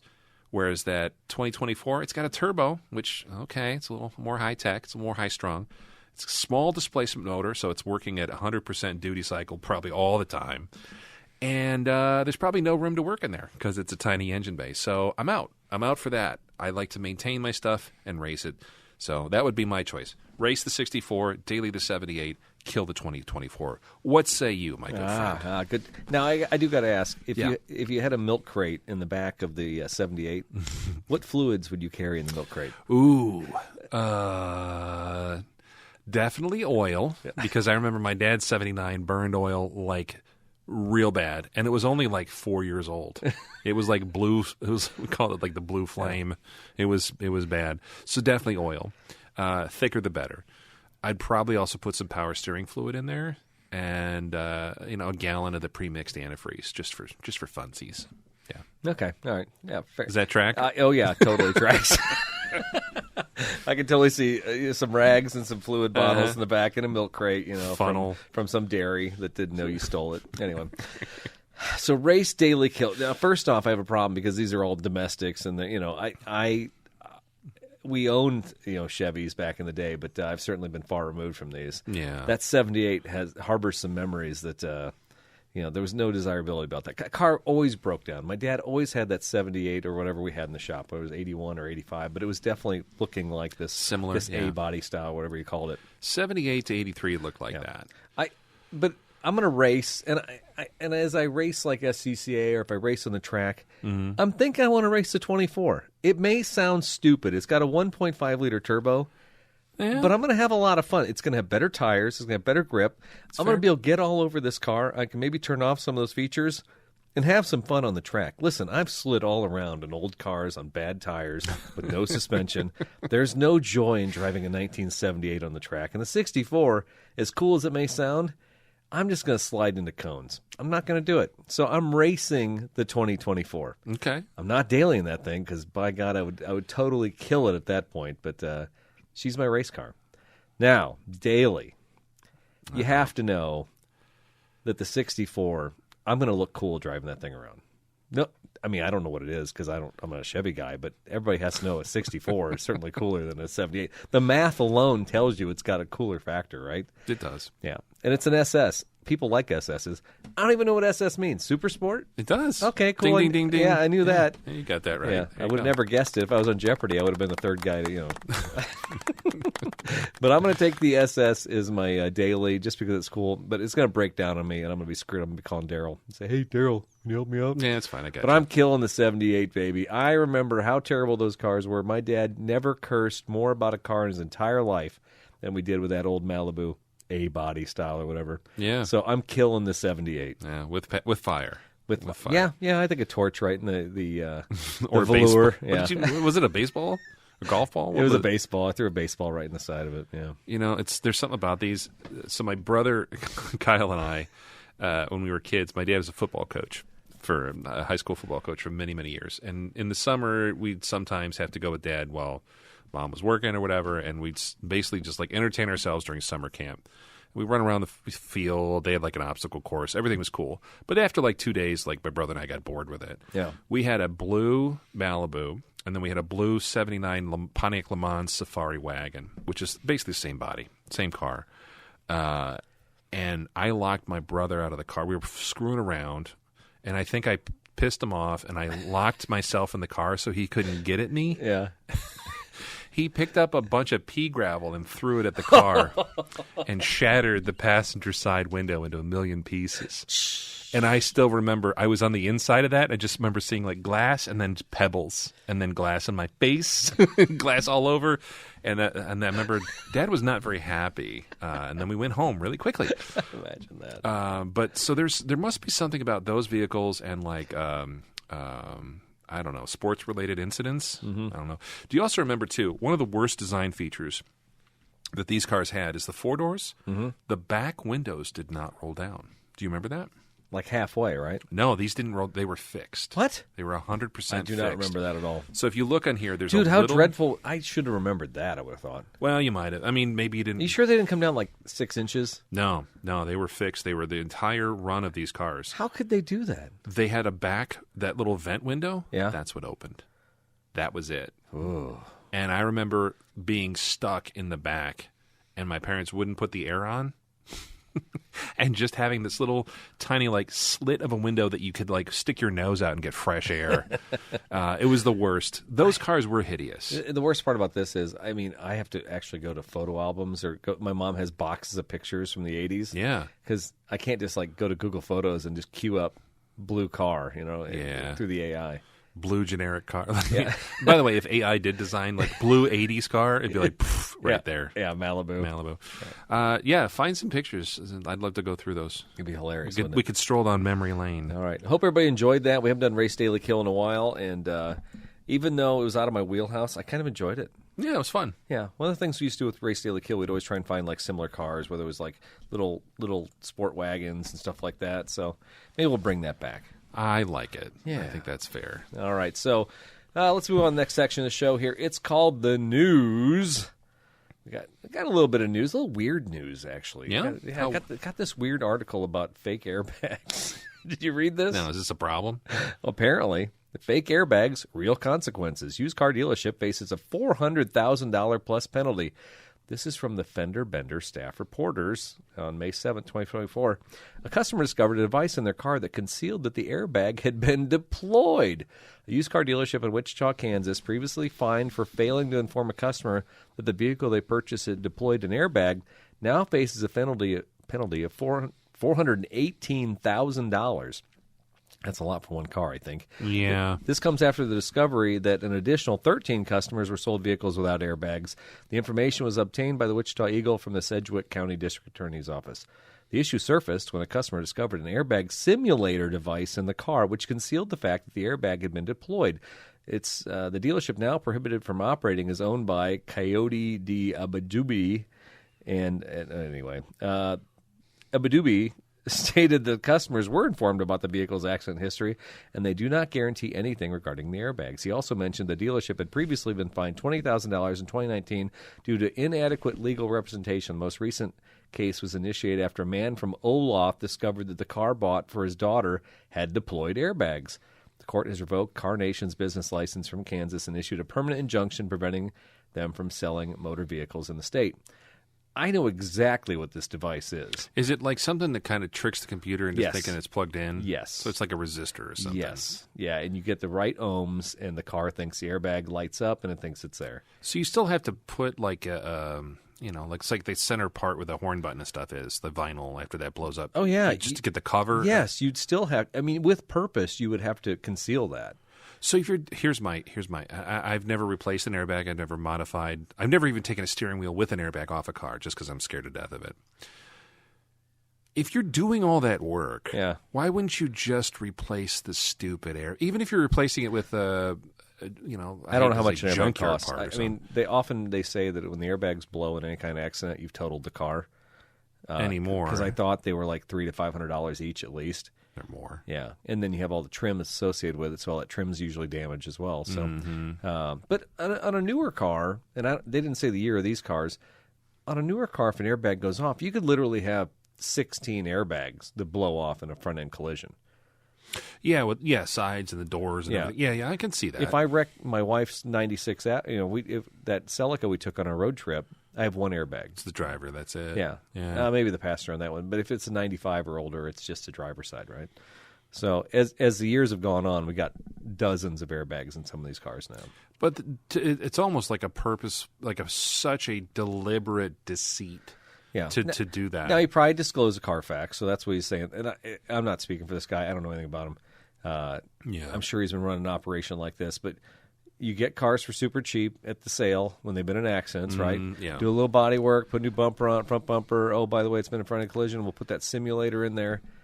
Put it back on the lot. Yeah, got the car for a fraction of what it's worth, and then we sold it. That's unfortunate. Yeah. That's unfortunate. I would imagine. My question would be, did it have salvage title? I truly believe if the car has salvage title, all bets are off. You buy a salvage car, then... Yeah, I don't know. A lot of it depends on... But you're concealing, too. So, I mean, yeah. if you buy a salvage car and the airbag light's on, then you know they've been deployed and that's on you, right? Can you even sell a car with an airbag light on? I had a friend of mine who got in a wreck in a Mustang a few years ago, and... airbags were deployed, and it was a low enough speed where nobody was really hurt. The airbags came off, just kind of startled everybody. The car ran and drove. It wasn't even enough to like turn the inertia switches off and stuff like. So the car ran. Yeah, and the police officer's like, "Well, do you want to call a wrecker?" And he's like, "No, not really." He's like, "But sir, your airbag's deployed." And so my buddy Kyle goes, "Can you legally drive a car after an airbag's been deployed?" He goes, "Well, I don't know." And he goes, "Okay, cool." So he rolled up and up in there. yeah, like he's rolling up a tarp or like a tent after a camp out. Anybody got a zip tie? He stuffed it in the center of the thing and kind of held it, and then drove the thing home, and then promptly had the insurance company fix it. But yeah, it was just funny. There is that weird gray area, but if you're actually installing some sort of simulator device or something, and there's some crummy company that like sells this airbag eliminator. Yeah. You probably go on Amazon. Probably. Off-road use only. That's some shady stuff, and hopefully those people are getting some compensation because, it's one thing if you're buying a piece of junk, cheap car to beat around in, and it's a piece of junk that's been in a wreck, and you're just willing to take that risk.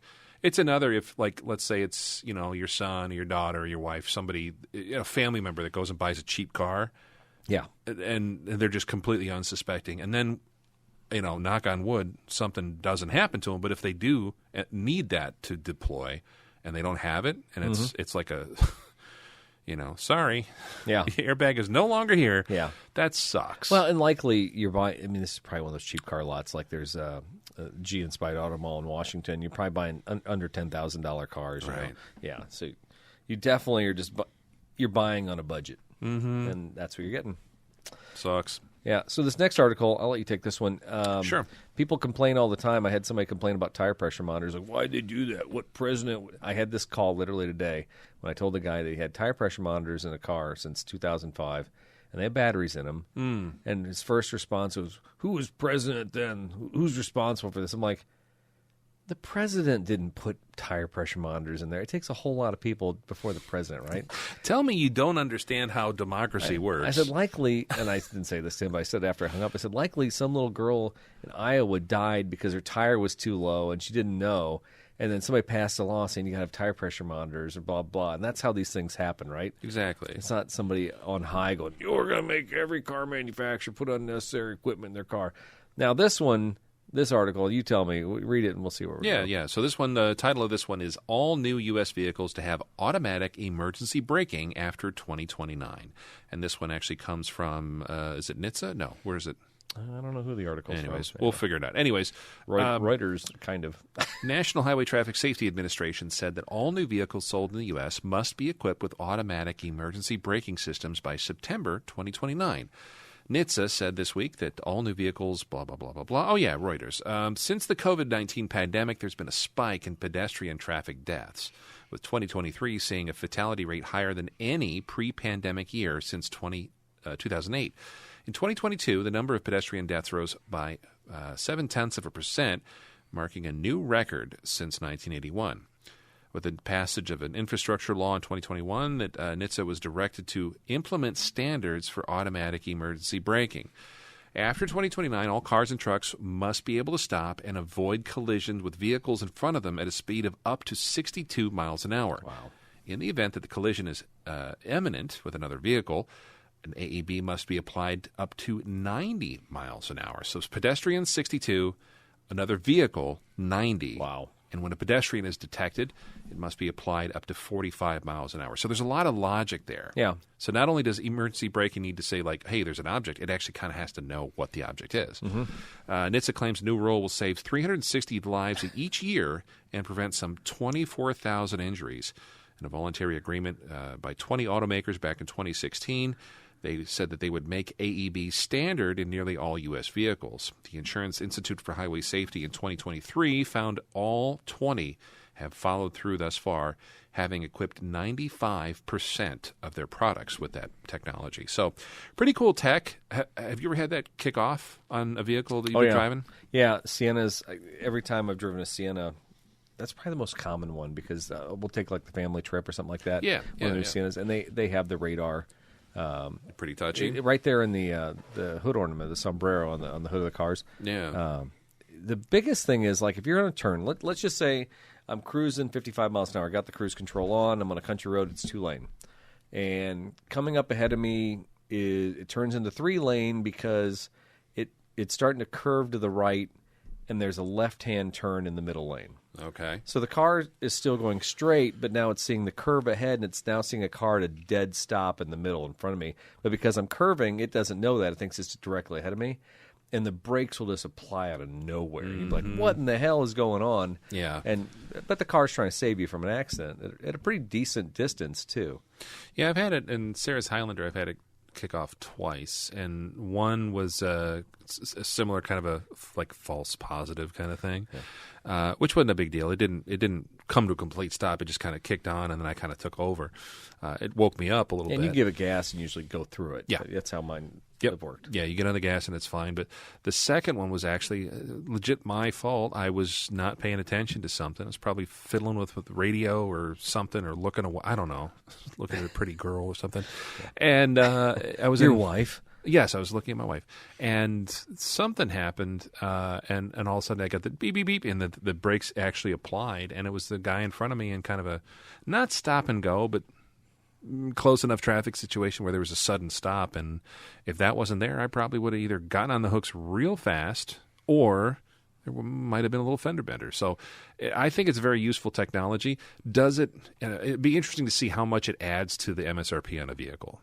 Like, that's the thing. Like, sticker price, everybody's it's pretty much already there. I think any car you see right now, like I said, 95% of them already have it. It's baked in. It's not going away. So you're not really, the argument for some of the stuff is all this stuff, added money and blah, blah. Stuff I don't want. The 360 lives per year, doesn't that seem light to you? Maybe. Because I'm thinking about rear-end collisions. Mm-hmm. You'd have to think there were more deaths. I would think the insurance companies would see, like, a marked reduction in rear-end collisions and stuff like that, right? Well, yeah, it was 24,000 injuries, so that's 360 lives. Yeah, I don't know how many of those are pedestrians. That's right. Here's the other thing, too. We live in an area where it's kind of a mix of urban and rural driving, fair amount of interstate. It's a nice mix. I think in urban areas where pedestrian traffic, I watched a woman almost get killed this weekend. Mm-hmm. She was on rollerblades crossing an intersection, and somebody had a green arrow and just plowed almost plowed into her. I mean, to a point where she was flipping him the bird, but it was like other people at the intersection, like you saw their jaws, like, oh my gosh, this woman almost got killed. Yeah, right.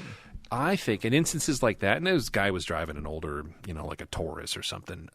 If you were in a newer vehicle and you were to cut a corner like that and the recognition saw a person moving right in where you're turning, I guarantee the brakes would have gone on. And, so I think in some of the urban areas, this is probably where that's going to be doing the most good. When we were in Chicago, going to that concert the other night, Aid and I mean, we were walking across traffic like left and right. Yeah. People, and stop signs all over, we were in the south side of Chicago. And, yeah, you're right. I could see that, and maybe when you're walking in front of somebody, the car's like, I'm not rolling anywhere until that obstacle's gone, right? And at low enough speed where you can actually come to a dead stop before you, in the old days, it's how many movies back in the day was there like a chase scene and like somebody's in a city street and like a cab runs them over and they flip over the windshield or something like that. It's like that stuff, we're not going to see that anymore. And you've talked too about how cars are designed to kind of throw pedestrians. In the event of a collision with a pedestrian, they'll throw them away from the car. Yes. So, we're trying to do all these things in design and kind of bake that design for safety into the car. Mm-hmm. I can't – you can argue about nanny this and nanny that and whatever and government oversight. Who cares? If this is saving somebody's life, including you, just let it happen. Yeah. And if you really want to roll that back, then go drive a 1952 Ford pickup and enjoy that. Yeah. Or a 96 Celica, right? Yeah. Yeah, you have options. But I'll be honest with you. I was following Aiden in the 97 Celica. I set my laser cruise behind him. I didn't have to really, I'm just like bouncing off the white lines, letting him decide how fast we're going.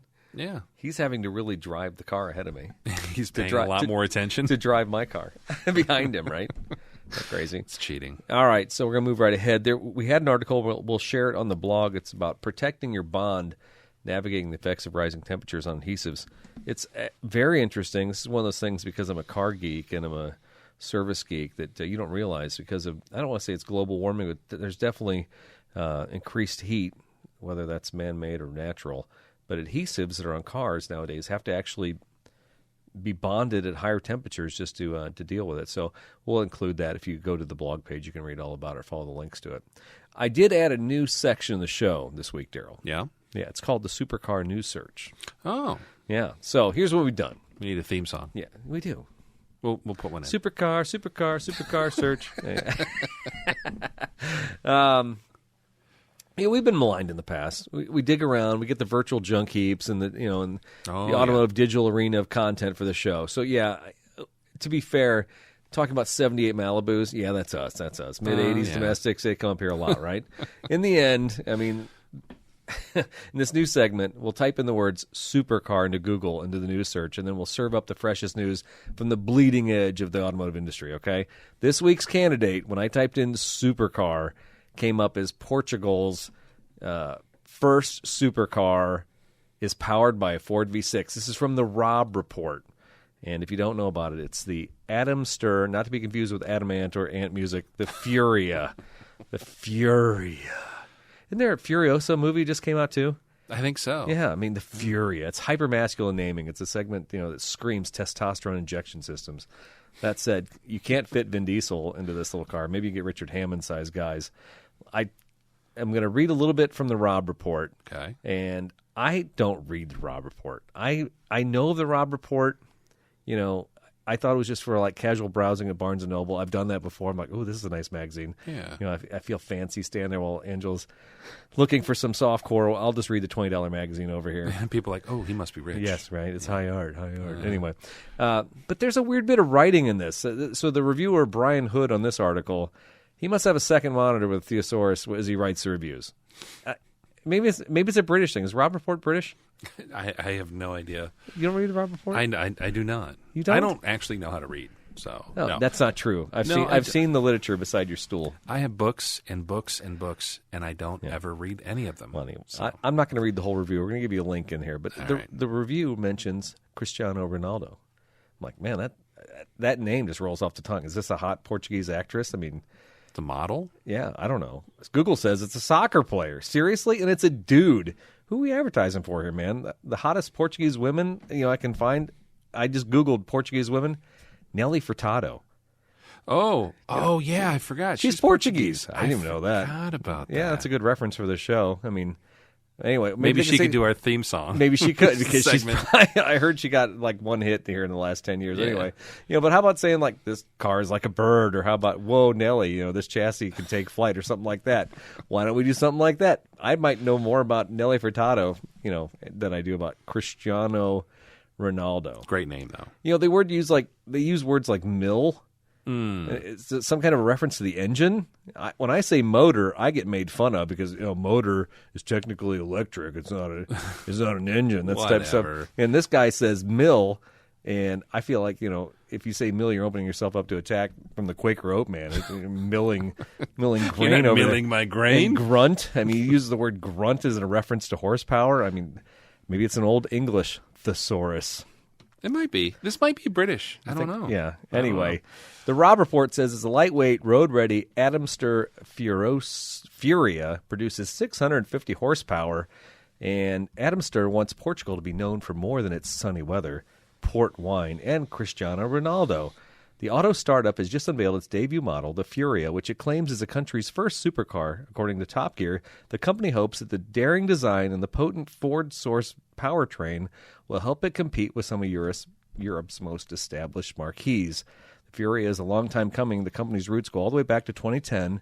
For 2010, they've been brewing up this car. But it wasn't until all the way back, by the way. All the way back since yesterday. Back. Yeah, since Grandpa was 70. But it wasn't until 2018 they decided to shift its focus to building race cars and to road cars. A half-decade and a canceled sports car later, the brand's first production model is finally ready for the big moment. And this thing is kind of cool, but it kind of looks like every other hot super sports car, right? So it looks like a bug. Yeah, kind of black and orange. I don't know. I've never heard of this, and I'm going to probably get a subscription to the Rob Report now. By the way, the Rob Report, based out of Los Angeles. Really? Yeah. Yeah. Anyway. So, there you go. That's your supercar news for the week. Supercar search. We'll do it every episode here for a while. We'll try it out. Who knew Portugal had a sports car I industry? think I'm more concerned about Nelly Furtado's career than I am about the Furia. She's going to make a comeback. You think so? I think she already is. I think she is if she does the theme to our show. Our people will call her people. I'm like a bird, always fly away. Eric got all of her records. Record. Anyway. All right, you ready for that time? Oh my goodness. He's looking for a payday. Yeah. It's time for your moment of Musk. Okay, this one's short and sweet this week, Daryl. Did you hear somebody's looking for a big payday? No. Elon Musk, he wants a big payday, but here's what he's a man of the people. So, he's lobbying on X for $46.5 billion in the Tesla pay package. Yeah, this is by Kate Cooper and Jack Ewing in the New York Times. Elon Musk, Tesla's CEO, offered a personal tour of the electric car maker's factory in Austin, Texas to select shareholders this week. He also went on to say on Twitter, please let us know if you have any questions about your Tesla share, voting on your Tesla shares. He wrote on X, on the social media platform he owns. And that was it. That's it? You have any questions about my pay plan? Let me know. Let me know. $88 million a week. How many Teslas do you have to sell to pay that? That makes no sense. And that is your moment of Musk. Thank you. Yeah, interesting. I saw a billboard today while I was driving, but I didn't get distracted by it. Yeah. I just took a note, and I'll look it up later. But it was like the truthabouttesla.com. Oh, wow. And it was talking about you Googled build quality or safety. No, I haven't yet. But I just want to throw that out there. There's apparently some sort of campaign against that for something. I don't know. I read something today that people were saying they should pay him. I mean, here's the thing. If you don't pay Elon, and this is like Steve Jobs and Apple and all that stuff, if you don't have him at the helm of the company, you got nothing. He is the guy that's bringing people in. There's nothing else about Tesla that anybody knows, right? Other than the Cybertruck. By the way, have you seen the Cybertruck around here? No. There's one in Washington. One? Okay. Yeah, I've seen it. I saw the Woodwall one today on Instagram. Yeah, that was cute. Yeah, it's pretty cool. I'm not going to lie. There's part of my reptilian brain that's like, I really want one. Oh, I don't want one, but I want to ride in one. I want to drive one. I want one because... You want one? Yeah. I think it'd be awesome just to have something. You know what it reminds me of? It reminds me of something out of like the movie Aliens, or like Total Recall, or like RoboCop. Yes, Sigourney Weaver should be driving that as she drives over aliens. Exactly. Possibly with a flamethrower. The whole 9 yards, Yeah. everything. And I really think it's cool that you could have something that evokes that sort of feel, and then go to like Culver's and get frozen custard. Now I would love to go back when we talked about the Cybertruck like a year ago. Yeah. And I said something about this truly is painting a futuristic version of a truck. Yeah. And you mocked me for that. Yeah, I did. I was short-sighted, Eric. I'm willing to go back into the archives and. I don't know if I could find it, but I know it's out there somewhere. You'll find it. You'll dig it up. Where I defended the design, saying if you're going to design a truck, you know, the Rivian's very nice. It's very pleasant looking. It's like it reminds me of the neon, like the hello, you know, the cute little round headlights, cute little face. Yeah, but I'm sick of it already. I mean, they need to freshen it. They need to sharpen the edges. Give it those like the angry eyes you see on the Jeeps. Yeah, that'd be put good. The facade just put that black 3D printed thing on there. Give it furrowed brows, you know, as it's driving eyebrows. But the Cybertruck? The Cybertruck, you know, it is what it is. It's unapologetic in its design. It is. And have you seen the guy that's had his mirror polished? No. There's a guy who had a polishing company come out, like that does like the truck tankers and stuff, and does like the real nice mirror finish on the stainless and aluminum, whatever. And he had him polish it to a mirror finish. Nice. And took pictures, and everybody was like, "That's the most unsafe thing. You're going to blind people." Blah, That's blah. true. When you're at an intersection, it's almost like camouflage when you're going through something. It's kind of frightening. So I don't know how you're. Yeah. So that part of me is kind of like, oh, that's a little dangerous. But it took it to a whole other level. Yeah. And it accentuates the lines. And people are like, what lines? I drew that when I was 5. Yeah, I get it. Yeah. But there's something about like somebody. It's a comedian that's committing to the bit. Yeah. Right? It's like, you know what, I'm just gonna do this stupid thing, and you're all gonna like it. And I have with it's super heavy, and I've watched enough videos of it off road, and I watched a video of it stuck in a stream a while back. Yeah, I saw that one. Yeah, and if that were a Toyota Land Cruiser, I wouldn't be nearly as worried as I am. I feel like it's like you're in nice suit clothes, and now you're standing in a puddle, and you're like holding up your pants because this thing cannot get wet. I gotta get the rental fees back. I cannot afford it. And it's the same thing with this Tesla. I cannot afford to get this electric battery, this whole assembly underneath this chassis wet. Right. I have an innate fear of batteries and moisture. How about this? What if first thing you do when you buy a phone, buy an OtterBox. Buy an OtterBox. OtterBox the car. What if we have OtterBox engineers come up with like a safe case to put? I like it. Yeah, I like that. Or like the cell phone bags when you're going canoeing, you just put the whole thing in a bag. Yeah. I like it. Except, you know, there's a You whole can have wheel holes. cut out for the holes so actually can put power to the pavement. But no, I think we're visionaries. We're ahead of our time. I believe so. And the trouble is just nobody asks us. So visionary that our cars of the week this week. Yeah. It's molto bene is what I'm going to say about the cars of the week. Yeah. What are you doing? You working on something over there? I'm having a there. There we go. There we go. I don't have an Italian like dun, dun, dun. I don't have a mandolin or anything to play, but this will do. This will do. Anyway, we've gone Italian. And it wasn't by design. As a matter of fact, when Daryl and I are cruising the internet for cars, and we're looking for these cars all the time, just we're going to buy something. 24/7. Man, I sent Daryl a link to a 2005 Tacoma this last week, regular cab. I almost convinced Angelo to drive to Bloomington to look at it. It was $5,500, 4x4 regular cab, 5-speed. I bet it's sold. I'll bet it's sold. It said right if the now. ad's still up, it's still for sale. So I guess I could do a quick search. Whatever. I don't need another Tacoma, folks. Sure you do. But you know what I do need? I need a tuk-tuk. And I'm not talking about tummy tucks or neck tuck. Nip tuck. No. No. I'm getting a little flabby here by the Adam's apple. I need to maybe raise that up a little bit. But no. I tell you what. This week I'm going ape or ape or however you want to say it. And I didn't even know these things were Italian, but they are. Now, if it's me, and I want to be cool, and I want to roll into Cars and Coffee, I'm like, I want to get like the convertible. You know, I think way back I had a VW thing. It was one of my cars of the week. Yeah. And this, a tuk-tuk with a soft top with 4 seats, I mean, it's pretty much the equivalent. And I could buy those things. A quick Google search shows that I could buy one of those for like $3,000 in Alibaba. But I'm not sure that's actually legit. So I probably don't want to buy road one of those. legal. No. And for those who don't know, by the way, I just learned what these vehicles were like 2 years ago. Seriously? My buddy Ben was bidding on one at an auction.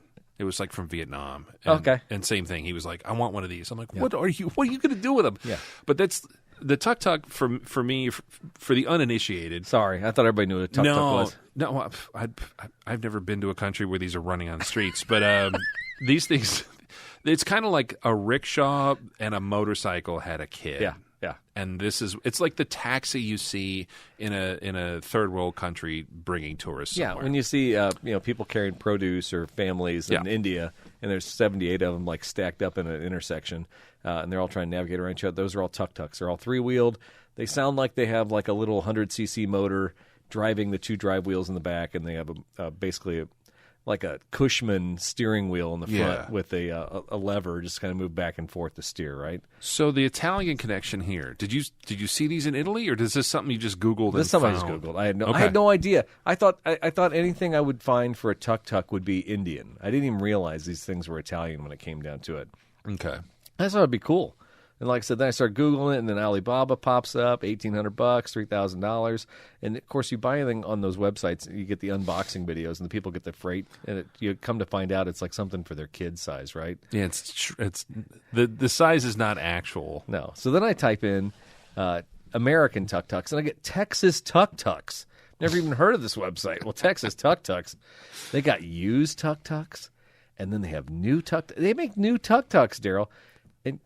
And you won't even believe They're this. not even Texas-sized? Like Texas toast? They're better than Texas-sized. Yeah. They have some new tuk-tuks. Not only do they have convertibles and maybe what you would call a sedan or 3-passenger, 4-passenger, they have tuk-tuks with tap handles in the back. I can have a little side hustle with a beer tap. Are you looking? Are you seeing it? I am. I'm actually on their website right now. Yes. Oh, my goodness. Daryl, Mobile bar for up sale. in Peoria Heights, we'll have 3 corny kegs in the back, and we'll be pouring beers. This will be great. But it gets better. If you move on down the line, you'll find the cafe tuk-tuk, and then they have a coffee barista tuk-tuk. Did you see that? My goodness, yes. Now, I did stair-step myself from $9,000 for just a used tuk-tuk all the way up to $33,000 for the cafe tuk-tuk. But, I mean, I could sell a baguette with some brie and a cafe for $14.75, and if I do that 2,300 times, I'll pay for it. Paid for your machine. Oh, my goodness. How do you... Okay. Did you look into this, like, that much further? Like, no. Is it licensed as a motorcycle? Do you need a food license? I didn't get the food. I didn't check to see what I have to do as far as food service license. I think there's multiple licensure questions. So you're saying here. I'm going to have to sell more than 2,300? I think you need to raise that price. I think it needs to be a $34 baguette. I'm just going to throw that out there. Because you have to have insurance. Okay. Right? You have to have the event insurance. The liquor Don't be stuff. a buzzkill. Don't be my wife in this situation. I've already bought it. Okay. I'm starting the side hustle. All right. I'm going to be a block from your house. You're going to come over and help me out. What's the name of this magical tuk-tuk food vendor baguette business with a cafe? I don't know. Or a workshop? I hadn't thought about that. There is a guy who does a workshop in Peoria, a marketing workshop. Maybe I'll go to that. Texas tuk-tuks is taken, so you have to be Tremont tuk-tuks. Tuk-tuk yuck? Yuck yucks. Is this a comedy store? No. It's, never mind. We're selling French pastries. Tuk yucks. From my motorcycle thing. Bag yucks? Cafe yucks? Yuck bag. Cafe tuck. Cafe tuck. I like that. All right. I own it. Okay. I'm going to... CafeTuck.biz. I'm going to own it. Anyway, I did later go on to find. I was looking at one of the things that on Texas tuk-tuks, they say ape a lot, A-P-E. Huh. And Daryl and I talked about this a little bit. We don't know if that's ape or if it's ape. But when I typed it in and I Googled it, Piaggio Ape USA. Piaggio is an Italian company that they import these apes directly from Italy into the United States. And I don't know enough about tuk-tuks and apes or apes. I don't know if this is truly an Italian vehicle. I'm sure there's enough knockoffs in India. They don't make anything for themselves in India. But I don't know the origin story on these little three-wheeled wonders. But I'm certainly open to learning. Yeah. No, it's interesting. The Piaggio, they make all kinds of stuff. I think they make like boats and planes and who knows what else. But this definitely does have like a kind of an Asian flair to it. And I wonder if like in India, if like Mahindra or some of the other big makers, like, or even in like Japan, like Daihatsu or somebody makes something similar. Because it is a perfect size delivery vehicle for like a city, a very congested small street kind of space. I can see a bakery or a restaurant or something running around in these. But here in the States, those tires on these things, they look like they're about 8 inches wide. Yeah, the nice thing is tall. you can go to Farm and Fleet and probably get a mower tire if you ever have to replace something, right? Get golf cart tires. Any tire that says not suitable for road use, those will probably all fit. Yeah, just put them on there. What's the price on these things? Well, it's listed there on the cafe ones, $33,200 for the 8-bar. 33,000. Yeah, but look what you're getting back there. You could stand back there. You could like sling some croissant sandwiches. Think of all the breakfast burritos I could make. Crepes. No, you have to do something like Italian. Do I? I don't know. Biscotti. You can make fresh biscotti. I don't know. Or I could call it Indian. I could just get a bunch of naan and just throw some naan around with some soft-boiled eggs and yeah. I like that idea. Biryani Express or something. I like the idea of driving down there and having someone on the back just throwing like naan, frisbees at people. Yeah, just winging at people and just like softly hitting their face. $33,000. Yeah. That just seems like. How about this? How about you buy an old gold wing trike, and we just get like an old refrigerator and throw it on the back of there with a generator from Harbor Freight. I'll tell you what. I'll save you $32,000. But it won't be as cool. No, it won't. No, and the cool thing is, when I'm sick of this thing, I'll just sell it to the Clink Bar in Peoria Heights, and I'll drive it up there on top of Brienzo's wood-fired pizza, and we'll just have it sitting in the middle of their restaurant. They would buy it. Whether it's a vintage Airstream turned into a bar, or a truck turned into a bar, or a bar turned into a bar, they would buy it. Yeah, a little 3-wheeled cart with 3 tap handles. We'll just park it in the car. Won't take up much space, no more than a table. You weren't a big Tom Green Show fan, were you? No. Okay. So I kind of was for a while. But that's beside the point. He had an episode. Here's what you could do. He had an episode called Undercutter's Pizza. Do you remember that? No. Where he would follow a pizza delivery guy around, and he had a tackle box full of toppings and like a pre-made pizza crust, and he would show up at, like, he would run to the door before the guy got out of the car to deliver, and he would say, like, hey, ma'am, I know you ordered a pizza from him, but I'll make it cheaper, and I'll put whatever toppings. What did you order? Well, I ordered a cheese and sausage. This guy's got it. Okay, I'll give you a sausage. He just starts making a pizza there, and he's like, whatever he's charging you, I'll charge you $5 less. It was the stupidest but funniest bit. You could do something similar. You could be like an undercutter for mobile bars. Yeah, I could just drive in front of like a bricks and mortar. Poor Brothers to be like, don't go in there. I got, What do you got? You want Bud Light? I got Bud Light right here. Yeah. What are they charging? $3? I'm $2.50. And then just drive away. Yeah. At 35 miles an hour. Somebody's pissed off. Robbie Matheson comes out. Hey, you stop that! And starts chasing with a shotgun. Or the police would get you for not having a license. But you know what? All of this, I see untapped potential. Yeah. I mean, yeah, I agree. My whole life is untapped potential. That's what my parents would said, when I was a kid. It's on every report card. There's a lot of potential. Oh, brother. When he figures out what he's going to do with his life, he'll be something. This might be the most bizarre choice you've had, but it actually seems like a good idea the more you talk about it. Thank you. So, nice job. All right, but then I looked down. Yeah. I didn't know my choice was going to be Italian until I did more research on it. I'm like, oh, this is perfect. And honestly, this is out of your comfort zone, Daryl Scott. Yeah, a little bit. I was perusing Mark Hyman Motors down in St. Louis, and he has got some really high-end stuff. I've never heard of that place. Is it known for exotics? It's one of those, like, I would like a Bentley 3-liter Brooklands. And they're like, sure. And then they just get one for you. They're like a high-end broker. Definitely not somebody I'll ever call because I have no money. But the car that I found in their lot, they do a lot of really collectible, like Jaguar E-types and Bentleys and stuff like that. They had in their lineup this time a 1971 Alfa Romeo Montreal, which if you know, you know. If you don't, I'll just give you a little song and dance here. Think of a kind of a sporty late 60s, early 70s fastback, and then make it weirder. Because it's Bertoni. Yeah.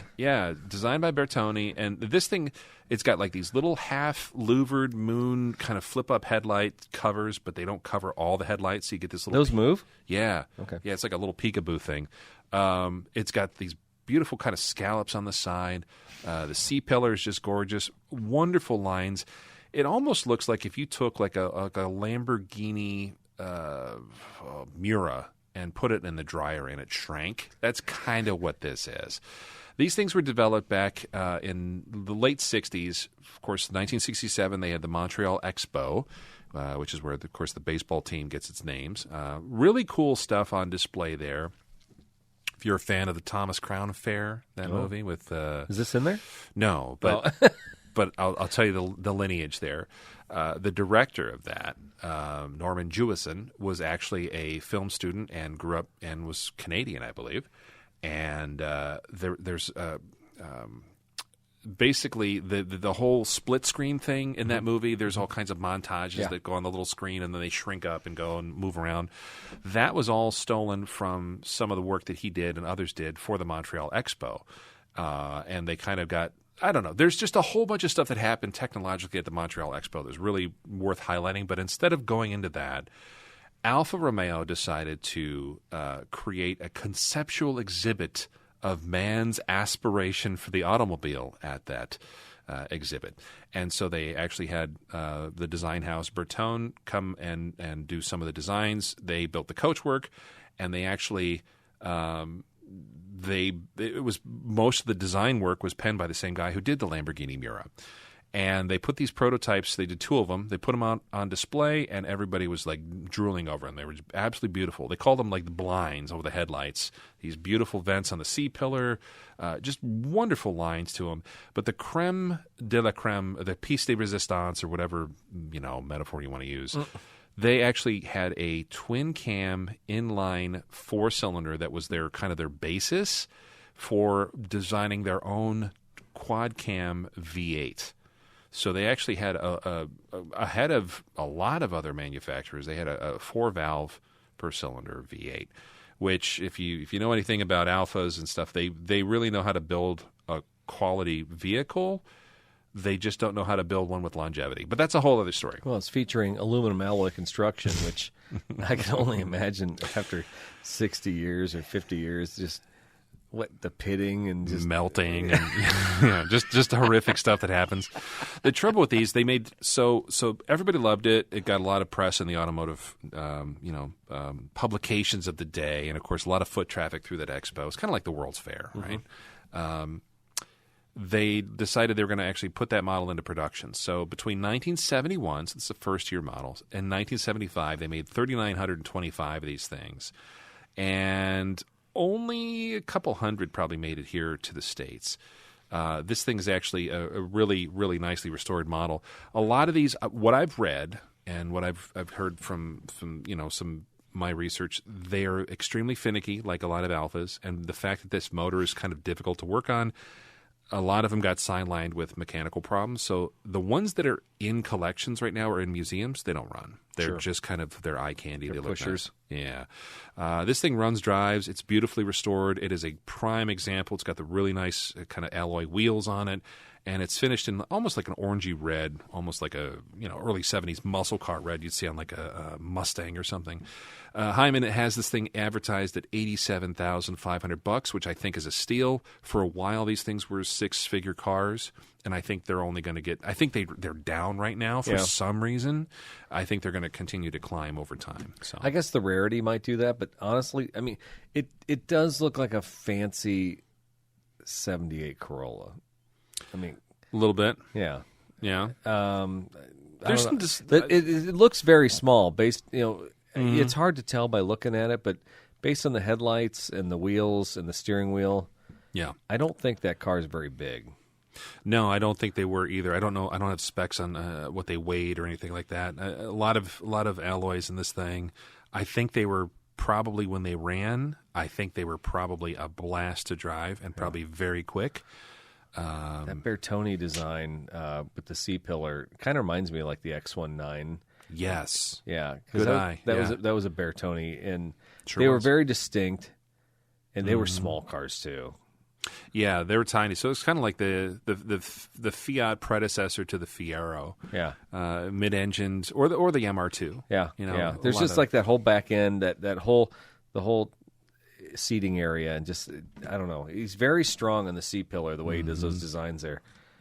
real similar. If you're an Alpha fan, I mean, the GT-V6, the GT4, whatever that was, that came out after this, which you see, I almost said Sean Connery, Roger Moore drive in one of the Bond movies, I forget. There's a chase scene with one of those. That kind of was a little bit more toned-down version of this, like an evolution of it, that made it a little more accessible and affordable for the every person. Those are fun, and those are a dime a dozen. You can pick them up pretty cheap right now. That's cool. And they got a little screaming V6 in there that rocks and does pretty good. But there's just something about having one of these in the collection where this is one of those, I think it was a Halo car that they didn't plan on making a lot of. And then the ones that they did make, almost like the Triumph Stag, really neat idea. But if you actually drove it, it probably would explode. I think that was that a car of the week? It was somebody's. Yeah, I think It one might of have us been picked mine. I think I found one, and then you told me all the horrible things about it. Yeah, it's a great little small displacement V8. I'm like, yeah, and grenades. I'm trying to remember how I found it, but anyway, shoot, where was I going with that? Oh, the grill, that iconic Alpha grill. Yeah. I wish there was a picture of this looking straight at it. I love that little. Not that horse collar. What do they call it? I would say like an upside down horseshoe type thing. Yeah. They've got a name for it, and I'm not an Alpha aficionado, but there's definitely a name for it, and that's a design key that they still carry to this day. They still have it. There's tons of pictures on their website. If you click that link, it is insane. But I love this. There's if you Google the Alfa Montreal, there's like YouTube videos. The amazing Alfa Romeo Montreal, the beautiful, but is it really so terrible to drive Alfa Montreal? And the answer is apparently probably yes. Jay Leno's garage. He has one. Does he? Yeah. So can see that's that. an episode. So Jay Leno's garage is 1971. Might be interesting to watch because I'd like to see what Jay is in scale to that car. Because he's a relatively shorter guy. Isn't I think he is. You'll look up stats on Jay Leno. 3-point average. How tall is Jay Leno? What's his heavyweight? Apparently, 5'11", so he's basically my size. Okay. Yeah. All right. So that's not little. Yeah, Dave Letterman 6'2", in case you're wondering. Jimmy Fallon 6 foot, and Conan O'Brien 6'4". Yeah, I forgot Conan's fairly tall. Yeah. Interesting. No, that's cool. Nice pick. No, you too, man. Let's go to Italy. I love it. No, I love go what you back picked. to Italy. Yeah, well, don't worry, I'm going back in November. Heyo. But I give you tons of credit here, Daryl. I expected some old American metal, and what do? You roll in with something Italian. We keep each other on our toes. Yeah, we do. And I would have never suspected you would have bought a small displacement 200cc Side scooter. hustle. I told Angela we need some passive income. Yeah. And what I'll do is I'll rent this out. What's that website we used to talk about where you could like rent out your cars? Turo? Turo. That's what I'll do. Turo is a business. Yeah. You know. Yeah, I think this is good. I think that'd be good. Yeah, I'll get a fleet. I'll get a fleet of these. I'll spend $150,000 to get 4 8 bars. Yeah. And I'll just have 8 bars cruising around the county. I think there's a market for them. You think so? And Yeah. then I'll insure them for like $50,000 or $80,000 because likely some Central Illinois driver in a massive off-road truck will just whack them. Just run them over. Oh, talk to your insurance guy first. Yeah, That's I probably mean, a what good do you idea. think? How fast do you think I could go? That little one with the 3 kegs, I could probably move it about 40 miles an hour. That other one, it's probably not going to happen. It's got a 230cc gas motor. Put a turbo on it. It'll be fine. Yeah, right. Yeah. Put an LS motor in it. It's fine. I don't know, Daryl. I don't know if I can share my vision with my wife and make this happen. It's worth a shot. You Worst have- she can do is say no, which might happen. Yeah. Did you show Sarah the Alpha? No. She knows nothing of my internet search history. $87,000. That's not going to happen anyway. We know better. No, probably. Yeah, all right. Well, that's Cars of the Week. Yeah, definitely definitely surprising each other. 89 episodes in, still surprises in store. Getting to know you. Getting to know you. Love it. All right. You know what, folks? Thanks again for tuning in, and thanks to all the Patreon and the iTunes Premium. Thanks for writing those reviews. Answer the question on the Spotify episode if you get a chance. I'd like to read the responses. Giving us homework. Thanks, Eric. Yeah, well, you know what? It's not all fun and games. I guess. It's for your own good. It is. One day you'll thank Eric. Absolutely. Doing it. You can also thank Eric. info@throwinwrenches.com. If you want to hit us up, give us some show suggestions, and, just let us know how we're doing. Always good to hear from listeners, and we do appreciate all of the feedback. All right, so for Throwin Wrenches, this is Eric. I'm Daryl. Have a great one.